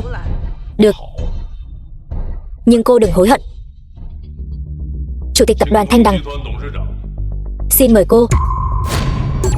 Sao có thể chứ? Cô là chủ tịch tập đoàn Thanh Đằng sao? Chị... Đúng vậy, tôi chính là chủ tịch tập đoàn Thanh Đằng, Kiều An An. Không thể nào. Chắc chắn là hai kẻ gian phu dâm phụ các người đang diễn kịch ở đây, còn vọng tưởng qua mặt được mọi người. Hỗn xược. Thân phận của chủ tịch tập đoàn Thanh Đằng cao quý biết bao. Không đến lượt cô ở đây mà bình phẩm. Ai cũng biết thân phận của chủ tịch tập đoàn Thanh Đằng có trọng lượng đến mức nào. Trừ khi tôi thực sự không muốn sống nữa mới dám giữa ban ngày ban mặt mạo danh cô ấy. Chị thật sự là chủ tịch tập đoàn Thanh Đằng sao? Đúng vậy. Đơn hàng hàng chục tỷ này vốn dĩ cũng là món quà mà chị muốn tặng cho em. Vì vậy đơn hàng này nhất định phải do em ký. Đặng Minh Tu có ý đồ bất chính, tâm địa độc ác. Hắn không xứng thay em ký hợp đồng, càng không xứng làm chồng của em. Hôn sự hôm nay nhà họ Đồng chúng tôi nhất định sẽ hủy bỏ. Đồng Tuyết, em đừng nghe cô ta nói bậy. Anh có yêu em hay không, chính em là người rõ nhất. Người phụ nữ này xuất hiện chỉ muốn chia rẽ mối quan hệ giữa chúng ta. Cô ta mới là kẻ có ý đồ bất chính. Cô ta là có mưu đồ khác. Anh nói tôi có ý đồ bất chính sao? Là trưởng nữ nhà họ Đồng, tôi sở hữu một nửa quyền thừa kế của Đồng thị. Huống chi tôi còn nắm giữ toàn bộ tập đoàn Thanh Đằng, tài sản hàng năm vượt trăm tỷ. Anh nói tôi hao tâm tổn trí là có ý đồ khác sao? Tôi có thể mưu đồ gì ở anh? Chẳng lẽ là mưu đồ sự nghèo khó của anh sao? Nếu cô ấy thật sự là chủ tịch của Thanh Đằng, tiền tài vô số, thì sẽ mưu đồ một nhà họ Đồng nhỏ bé sao? Đúng vậy, chuyện này căn bản không thể nào được. Vậy đoạn phim đánh người vừa rồi là sao chứ? Đó là hắn ta ỷ vào em gái tôi thích hắn, yêu hắn, hơn nữa là để thỏa mãn chủ nghĩa đàn ông ích kỷ trong lòng hắn. Bên ngoài thì vâng lời em gái tôi 100%, đóng vai hình tượng người đàn ông tốt, người chồng tốt. Thực chất ở nhà lại dung túng mẹ chồng và em chồng, sỉ nhục đánh đập cô ấy. Nói bậy, cô có bằng chứng gì? Muốn bằng chứng phải không? Không phải nói là đã mất mạng rồi sao? Sao lại quay về rồi? Đúng vậy, mất mạng sao không đi luôn đi? Hại anh hai mấy ngày nay không ngủ ngon. Về rồi thì làm việc đi. 2 ngày nay cô không có ở đây, cầu thang cũng không ai lau, bẩn quá đi mất. Từng chút một dùng tay lau. Nếu có một chút bụi thì cô xong đời.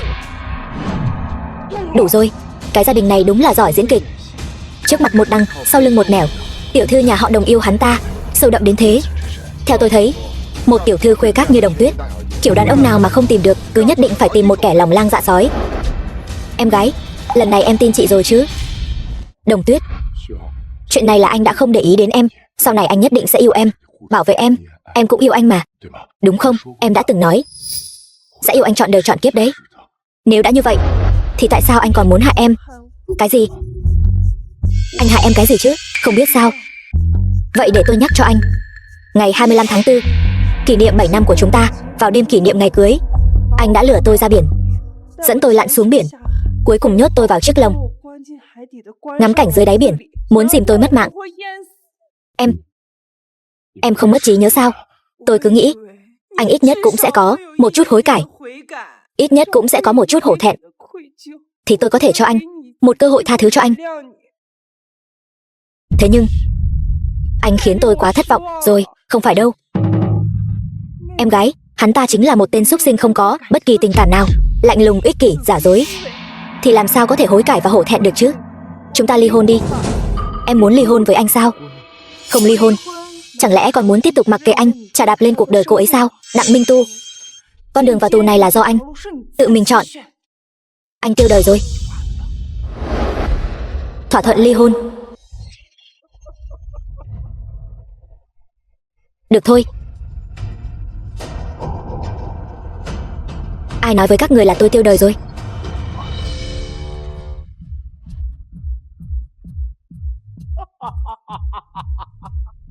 Kẻ tiêu đời là các người, chứ không phải tôi.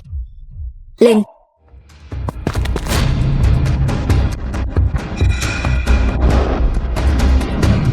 Đặng Minh Tu, rốt cuộc anh muốn làm gì? Hôm nay chính là ngày tàn của các người. Chẳng lẽ muốn lấy mạng người để bịt đầu mối sao? Đúng vậy. Thế nào? Nơi này đã bị người của tôi bao vây kín mít rồi. Chỉ cần lấy mạng các người, sau đó phóng một trận hỏa hoạn lớn, bịt miệng tất cả mọi người. Sau khi ra ngoài, tôi sẽ là người thừa kế duy nhất của tập đoàn Đồng Thị. Toàn bộ Đồng Thị, bao gồm cả tập đoàn Thanh Đằng của cô, đều là của tôi. Tổng giám đốc Đặng, chuyện này không liên quan gì đến chúng tôi cả. Anh không thể làm hại người vô tội được. Vậy thì câm miệng lại cho tôi. Chuyện ngày hôm nay không được phép nói ra một chữ nào. Một lũ ngu ngốc. Đợi tôi xử lý xong hai chị em nhà họ Đồng này, tôi sẽ xử lý các người. Chị đừng sợ, bọn họ sẽ không làm hại chúng ta đâu. Mất mạng đến nơi rồi mà còn dám nói khoác sao? Vậy thì theo chị gái tốt của cô mà đi theo cái lão già Đoàn Mạnh kia đi. Lên.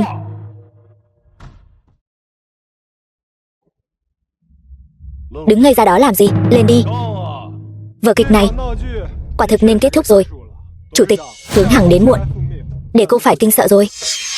Anh dám phản bội tôi sao? Sai rồi, anh ta không phản bội anh. Anh ta từ trước đến nay đều là người của tôi. Cái gì? Đặng Minh Tu, chẳng lẽ anh chưa từng nghĩ tới tôi đã thoát ra như thế nào sao? 2 năm trước, sự phát triển của Đồng Thị dưới sự điều hành của anh có vẻ khá trì trệ. Thế là tôi đã phái Hướng Hằng đến bên cạnh anh để hỗ trợ anh.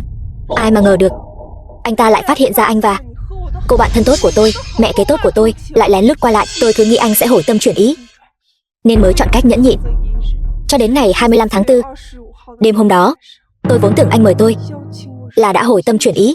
Ai mà ngờ được, anh lại hại tôi và đứa con trong bụng tôi. Đêm đó, tôi phát hiện có điều không đúng lắm, vội vàng chạy ra bờ biển muốn ngăn cản, nhưng không ngờ vẫn chậm một bước.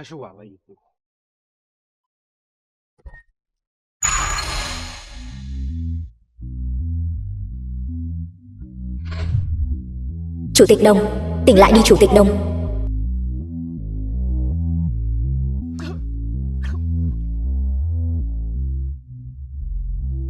Chủ tịch Đồng. May mà chủ tịch mạng lớn cuối cùng vẫn được tôi cứu lên. Thì ra đều là do các người giở trò sau lưng. Hướng Hằng, tự hỏi lòng mình đi. 2 năm nay tôi đối xử với anh thế nào? Tôi nói lại lần nữa, tôi từ trước đến nay đều là người của chủ tịch. Đặng Minh Tu, nếu muốn người khác không biết, trừ khi mình đừng làm. Em gái tôi yêu anh nhiều như vậy, vậy mà anh ngày nào cũng nghĩ cách hãm hại em ấy. Sự tham lam, giả dối, ích kỷ của anh đều khiến tôi cảm thấy ghê tởm. Bây giờ là lúc mọi thứ trở về đúng vị trí của nó. Chẳng lẽ cuối cùng mọi nỗ lực của tôi đều là công cốc sao? Đồng Tuyết, anh biết lỗi rồi. Anh cầu xin em hãy cho anh một cơ hội nữa, tha thứ cho anh được không? Anh thật sự yêu em mà. Đồng Tuyết, chẳng lẽ em quên rồi sao? Em nói em cũng yêu anh. Em dựa dẫm vào anh. Em nói em rời xa anh, em sẽ không sống nổi. Bây giờ anh biết lỗi rồi. Trước đây anh chỉ là bị ma xui quỷ ám, nên mới làm ra những chuyện không bằng cầm thú như vậy. Anh cầu xin em tha thứ cho anh. Anh là người trưởng thành rồi, làm sai thì là làm sai. Hơn nữa anh còn hại con của chúng ta. Tôi sẽ không tha thứ cho anh đâu. Xin lỗi, anh đúng là một tên khốn. Anh biết lỗi rồi. Đồng Tuyết, anh cầu xin em quay về, chúng ta làm lại từ đầu được không? Chúng ta đã ở bên nhau lâu như vậy, chẳng lẽ em không hề lưu luyến chút nào sao? Anh phải làm sao mới có thể tha thứ cho anh? Dùng mạng của anh được không? Hôm nay anh sẽ quỳ mãi ở đây. Anh sẽ dập đầu lại em. Nếu em không tha thứ cho anh sẽ dập đầu cho đến khi em tha thứ. Nếu như em không tha thứ cho anh sẽ dập đầu đến mất mạng. Anh đúng là rất biết câu biết duỗi, là một kẻ vô liêm sỉ. Trước đây là tôi đã đánh giá thấp anh rồi, chị. Hay là em nghĩ một người ích kỷ như hắn ta hôm nay sẽ mất mạng ở đây sao? Hắn ta chỉ là đánh thực em sẽ mềm lòng thôi. Nếu em thật sự mềm lòng thì mới thật sự thua rồi. Không phải vậy. Không phải như thế đâu. Tôi biết tại sao cô lại luôn nhắm vào tôi. Cô chỉ là chê tôi nghèo. Cô luôn coi thường tôi. Nhà họ Đồng của các cô cũng luôn coi thường tôi. Đồng Tuyết, chẳng lẽ em thật sự không nhìn ra cô ta đang ly gián mối quan hệ giữa chúng ta sao? Đồng Tuyết, em còn nhớ ngày đầu tiên chúng ta quen nhau không? Chân em bị trật, Anh đã cõng em từ trên núi xuống dưới núi. Giày của anh đều mòn rách rồi. Em nói em thích ăn cơm nhà làm. Anh liền vì em mà học nấu ăn. Em nói em muốn ăn gì đó, dù muộn đến mấy, anh cũng ra ngoài mua cho em. Bill was trained Mỗi ngày kỷ niệm tình yêu của chúng ta, bao gồm cả sinh nhật em, ngày lễ tình nhân và ngày quốc tế phụ nữ. Ngày lễ nào anh cũng từng chuẩn bị bất ngờ cho em. Người ta có thể lừa dối 1-2 ngày, nhưng không thể lừa dối suốt 7 năm trời. Những điều tốt đẹp anh dành cho em trong 7 năm qua, từng việc một. Chẳng lẽ em đều quên hết rồi sao? Anh thật sự biết mình đã sai rồi. Anh cầu xin em hãy cho anh thêm một cơ hội nữa. Anh nguyện ý. Anh nguyện ý dùng cả đời mình để chuộc lại lỗi lầm. Đừng có ở đây mà giả tạo nữa. Đặng Minh Tu, ban đầu tôi định cho anh giữ lại chút thể diện, để anh trước mặt em gái tôi ra đi một cách đàng hoàng hơn. Giờ thì xem ra không cần thiết nữa rồi. Cô không phải Đồng Tuyết.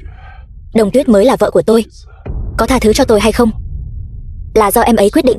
Đặng Minh Tu, đừng dùng bộ mặt giả tạo của anh để lấy lòng thương hại của em gái tôi nữa. Vô ích thôi.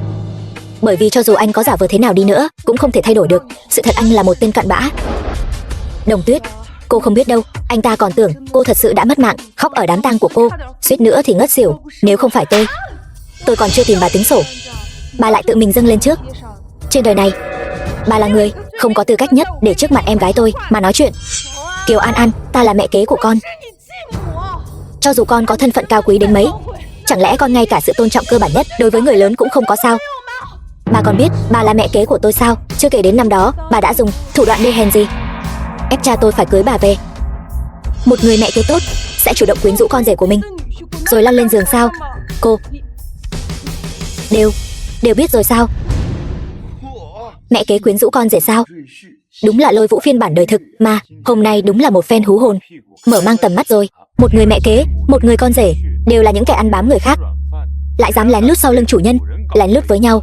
Loại gian phu dâm phụ này thời cổ đại đã sớm bị bắt bỏ xuống nước ngâm lồng heo rồi chứ. Nói bậy bạ. Đúng vậy, Đồng Tuyết, cô đừng nghe con điên này nói bậy bạ. Tôi với Minh Tu, chúng tôi trong sạch. Đủ rồi, mọi người đừng nói nữa. Ở bên nhau 7 năm, giờ tôi ngay cả lời nào của anh là thật, lời nào là giả cũng không phân biệt được. Tôi chỉ hỏi anh một câu, bao nhiêu năm qua anh thật sự có yêu tôi không? Yêu? Đương nhiên là yêu. Nói nhanh như vậy, nói dối nhiều quá. Đến cả bản thân anh cũng tin rồi sao? Tôi yêu Đồng Tuyết. Đương nhiên có bằng chứng. Đồng Tuyết, em còn nhớ chúng ta kỷ niệm ngày thứ 3 không? Anh đã dành dụm tiền lương cả năm trời, đặc biệt bay ra nước ngoài để mua cho em chiếc vòng cổ độc nhất vô nhị trên thế giới bằng đá thạch anh xanh. Chính là cái đó. Anh thật sự nghĩ rằng tôi không biết chiếc vòng cổ này là giả sao?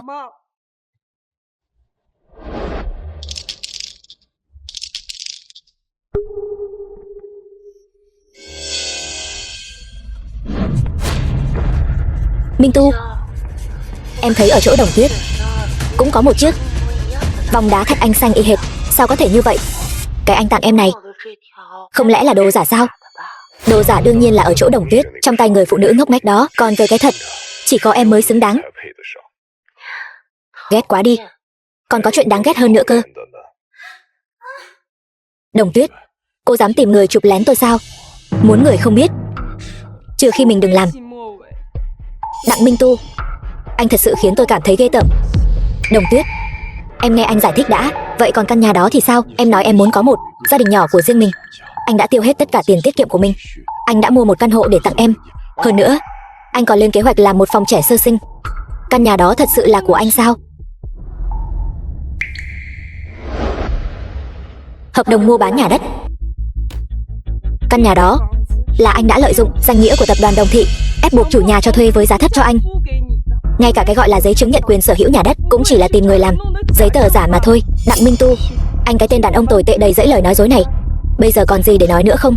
Còn đứng ngây ra đó làm gì? Người đâu? Tống hắn vào tù. Khoan đã, anh nhớ ra rồi. Còn một lần nữa, lễ thất tịch. Em nói em muốn đi leo núi, anh đã bỏ hết mọi công việc trong tay, anh đã đi cùng em. Chuyện này chắc sẽ không có gì sai sót chứ? Leo núi sao? Đặng Minh Tu, nếu không phải tôi đã sớm có sự chuẩn bị, e rằng ngày leo núi đó tôi đã mất mạng rồi. Ngày mai đã chuẩn bị xong hết chưa? Yên tâm đi, đã sắp xếp xong hết rồi. Ngày mai tôi sẽ đưa cô ta đi leo núi. giả vờ chụp ảnh cho cô ta, sau đó đẩy cô ta xuống vách núi. Vách núi cao như vậy, trượt chân ngã xuống, chắc sẽ không có vấn đề gì. Bên ngoài các người là vợ chồng ân ái.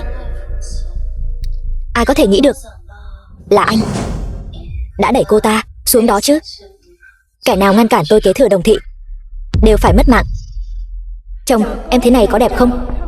Đợi một chút, anh giúp em điều chỉnh lại vị trí. Một chút nữa nhé.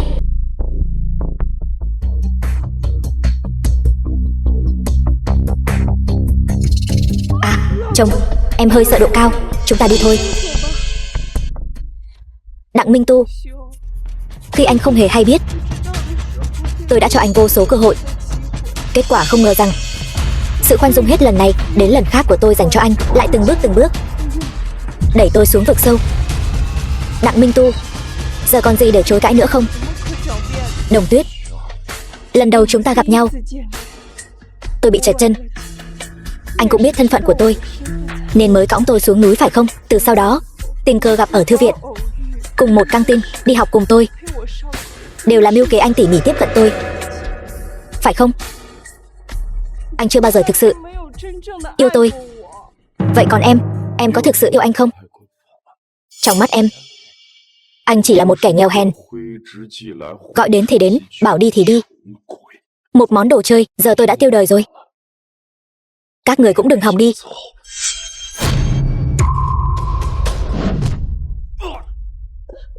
Chị không sao chứ? Chị đã nói rồi, sau này sẽ không để em phải chịu bất kỳ tổn thương nào nữa. Trước đây là chị đã không bảo vệ tốt cho em, suýt chút nữa mất em. Sau này chị sẽ bảo vệ em chu toàn.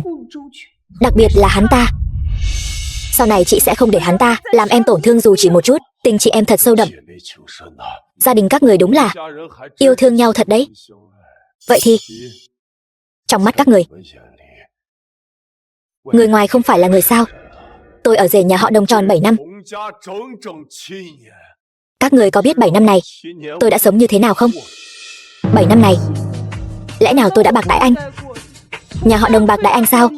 Anh nói anh muốn khởi nghiệp, tôi liền lấy hết tất cả tiền riêng cho anh. Anh nói anh muốn vào công ty, tôi liền quỳ xuống cầu xin bố để anh vào công ty. 2 năm nay lại buông tay giao Đồng Thị cho anh quản lý. Rốt cuộc anh còn gì không hài lòng nữa? Đừng giả nhân giả nghĩa nữa. Hôm nay tôi sẽ trước mặt tất cả mọi người vạch trần nhà họ Đồng bộ mặt giả dối của các người. Tôi biết các người luôn luôn coi thường tôi, biết tôi là một thằng nhóc nghèo từ trong núi ra. Tôi ở rể nhà họ Đồng 7 năm, sống còn không bằng một con chó của nhà họ Đồng các người. Sao anh có thể nói như vậy? Tôi nói sai sao? Tôi có năng lực, có khí phách, nhưng bố cô đề phòng tôi như đề phòng trộm vậy. 7 năm này, cho dù là một con chó cũng có một khúc xương để ăn chứ. Còn các người thì sao? Các người khắp nơi chèn ép tôi. Cái lão già đó mất mạng cũng không chia cho tôi một nửa gia sản. Cô có biết người ngoài nói gì về tôi không? Nói tôi là chỉ biết dựa dẫm vào vợ, một tên vô dụng ăn bám. Hóa ra bao nhiêu năm nay trong lòng anh lại nghĩ như vậy. Tôi còn ngây thơ tưởng rằng anh thực sự yêu tôi trước tiền tài và quyền thế. Tình yêu là gì chứ? Cô có biết ở bên ngoài không có cơm mà ăn, đói bụng là như thế nào không? Cô có biết bị người ta giẫm đạp dưới chân giống như chó phải uống nước tiểu không? Cô có biết bị người ta mắng là phế vật, trông như một kẻ vô dụng hèn nhát không? Cô không hiểu đâu. Tôi hiểu đó. Tôi hiểu rõ. Chỉ có thứ mình thực sự muốn nắm được trong tay mình mới là thật. Đồng Thị chỉ có thể là của tôi. Vậy nên anh đã vì Đồng Thị chọn cách tạo ra tai nạn để lấy mạng tôi sao? Nếu muốn trách thì hãy trách chính cô và cả người cha đã khuất của cô nữa. Tại sao không sớm giao công ty cho tôi chứ? Đừng dùng chiêu trò đáng thương để che đậy tâm hồn dơ bẩn và nội tâm thối nát của anh nữa. Ngay từ đầu anh đã vì tiền mới cố ý tiếp cận em gái tôi. Nhưng mà Minh Tu, tại sao anh lại không tin tình yêu tôi dành cho anh chứ? Chẳng lẽ anh không tin tôi sẽ giao Đồng Thị cho anh quản lý sao? Nếu không có ngày 25 tháng 4, vụ mưu sát anh dành cho tôi, thì Đồng Thị bây giờ đã sớm là của anh rồi. Ý gì vậy? Khi tôi biết được khoảnh khắc tôi mang thai, Tôi đã quyết định chuyển nhượng tất cả mọi thứ của Đồng Thị cho anh. Minh Tu, em có thai rồi. Em đã mang thai con của chúng ta. Nhưng bây giờ vẫn chưa thể nói cho anh biết. Em muốn vào kỷ niệm 7 năm ngày cưới của chúng ta, biến nó thành một món quà bất ngờ tặng cho anh. Mong chờ em bé của chúng ta quá. Không biết là con trai hay con gái nhỉ? Sẽ giống anh nhiều hơn hay giống em nhiều hơn đây? Luật sư Trần, làm phiền anh theo bản thỏa thuận đã sửa đổi này, soạn lại một bản mới. Tôi muốn sau kỷ niệm 7 năm ngày cưới với Minh Tu, chuyển Đồng Thị chính thức sang tên anh ấy. Chủ tịch Đồng, cô thật sự chắc chắn muốn chuyển toàn bộ cổ phần sang tên tổng giám đốc Đặng sao? Một khi đã chuyển đi, cô sẽ không còn bất kỳ cổ phần nào nữa. Tôi chắc chắn, tôi yêu Minh Tu. Tôi tin anh ấy sẽ quản lý Đồng Thị tốt hơn tôi. Hơn nữa, bây giờ chúng tôi đã có kết tinh tình yêu. Tôi tin Minh Tu nhất định sẽ là một người cha tốt. Rõ ràng anh sắp có thể đạt được thứ anh muốn. Rõ ràng anh chỉ cần lừa dối tôi thêm vài giờ, Đồng Thị sẽ là của anh. Nhưng anh lại ngay cả diễn kịch cũng không muốn diễn nữa. Thậm chí còn hại con của chúng ta.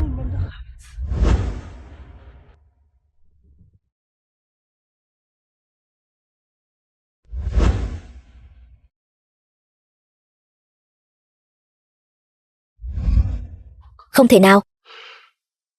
Không thể nào. Tất cả những gì anh muốn lại là thứ em gái tôi không hề quan tâm nhất. Vốn dĩ cô ấy chỉ muốn trao tất cả cho anh. Thế mà anh lại phụ bạc một người phụ nữ thật lòng yêu anh. Trời có mắt, sẽ không để anh đạt được ước nguyện đâu.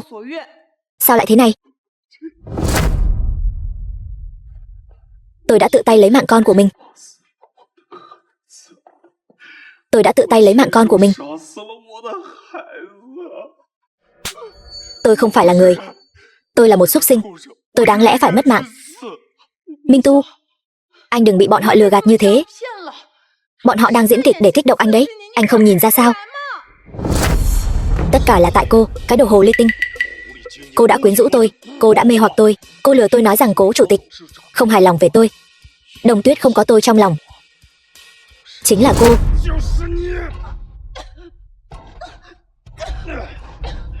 Đồ khốn nạn. Rõ ràng là anh muốn nuốt trọn tập đoàn Đồng Thị. Nếu không phải tôi ngày nào cũng ở bên cạnh lão già đó thổi gió bên tai cho anh, anh nghĩ anh có thể nhanh chóng ngồi lên vị trí phó tổng giám đốc sao? Cô đã hủy hoại tôi, còn hại tôi lấy mạng con của tôi và Đồng Tuyết. Hôm nay là lúc mọi thứ nên trở về đúng vị trí của nó, chấm dứt hoàn toàn vở kịch này. Đưa đi. Các người làm gì vậy? Buông tôi ra, tôi là mẹ kế của các người. Sao các người có thể đối xử với tôi như vậy? Buông tôi ra. Đồng Tuyết, anh cầu xin em, hãy cho anh một cơ hội nữa. Em tha thứ cho anh đi, chúng ta làm lại từ đầu có được không? Nếu em không tin lời anh, em hãy lấy mạng anh ngay bây giờ đi. Mất em, anh cũng không thể sống được nữa. Anh chỉ cầu xin em hãy cho anh một sự ra đi nhanh chóng. Còn đứng ngây ra đó làm gì? Đưa anh ta đi, đưa đến đồn cảnh sát. Đồng Tuyết, anh cầu xin em. Đồng Tuyết, khoan đã. Đồng Tuyết, chẳng lẽ em còn mềm lòng với tên khốn nạn này sao? Hắn không bao giờ bỏ được cái tật đó đâu. Chị, không sao, em sẽ không mềm lòng với anh ta đâu. Đặng Minh Tu, anh nói mất tôi còn đau khổ hơn mất mạng sao? Đồng Tuyết, nếu em không tin anh thì hãy dùng con dao găm này lấy mạng anh đi. Nào, đâm vào đây, anh tuyệt đối sẽ không né tránh. Một là lấy mạng anh, hai là ở bên anh. Hãy cho anh một sự ra đi nhanh chóng. Được, vậy tôi sẽ thành toàn cho anh.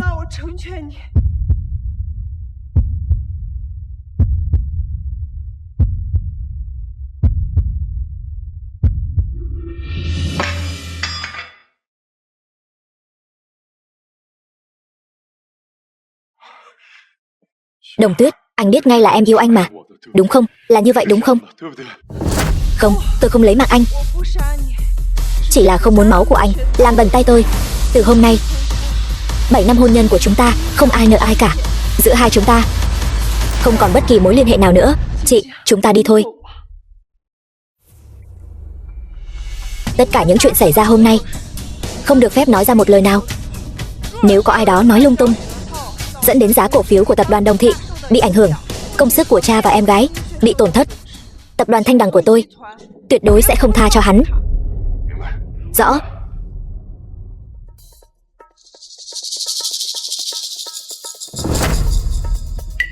Các người làm gì vậy? Làm gì sao? Đồ lòng lang dạ sói như anh, hại chúng tôi bị thu hồi cổ phần, còn bị đuổi khỏi Đồng Thị. Bây giờ chúng tôi không còn gì cả. Nếu không phải anh và người phụ nữ Hứa Văn kia lừa gạt dối trá, chúng tôi đâu đến nỗi sa sút thế này. Hôm nay không lấy mạng anh, không đủ để hả giận. Đánh hắn mất mạng đi.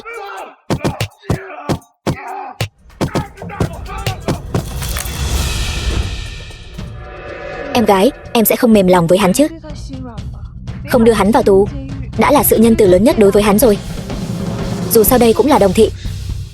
Nếu hắn thật sự mất mạng ở đây, tin đồn ra ngoài sẽ làm tổn hại đến danh tiếng của Đồng Thị. Chị bảo họ dừng tay, đuổi hắn ra ngoài đi. Sau này hai người đường ai nấy đi, vĩnh viễn sẽ không còn liên quan gì nữa. Được, hôm nay cứ tha cho hắn lần cuối. Tất cả dừng tay.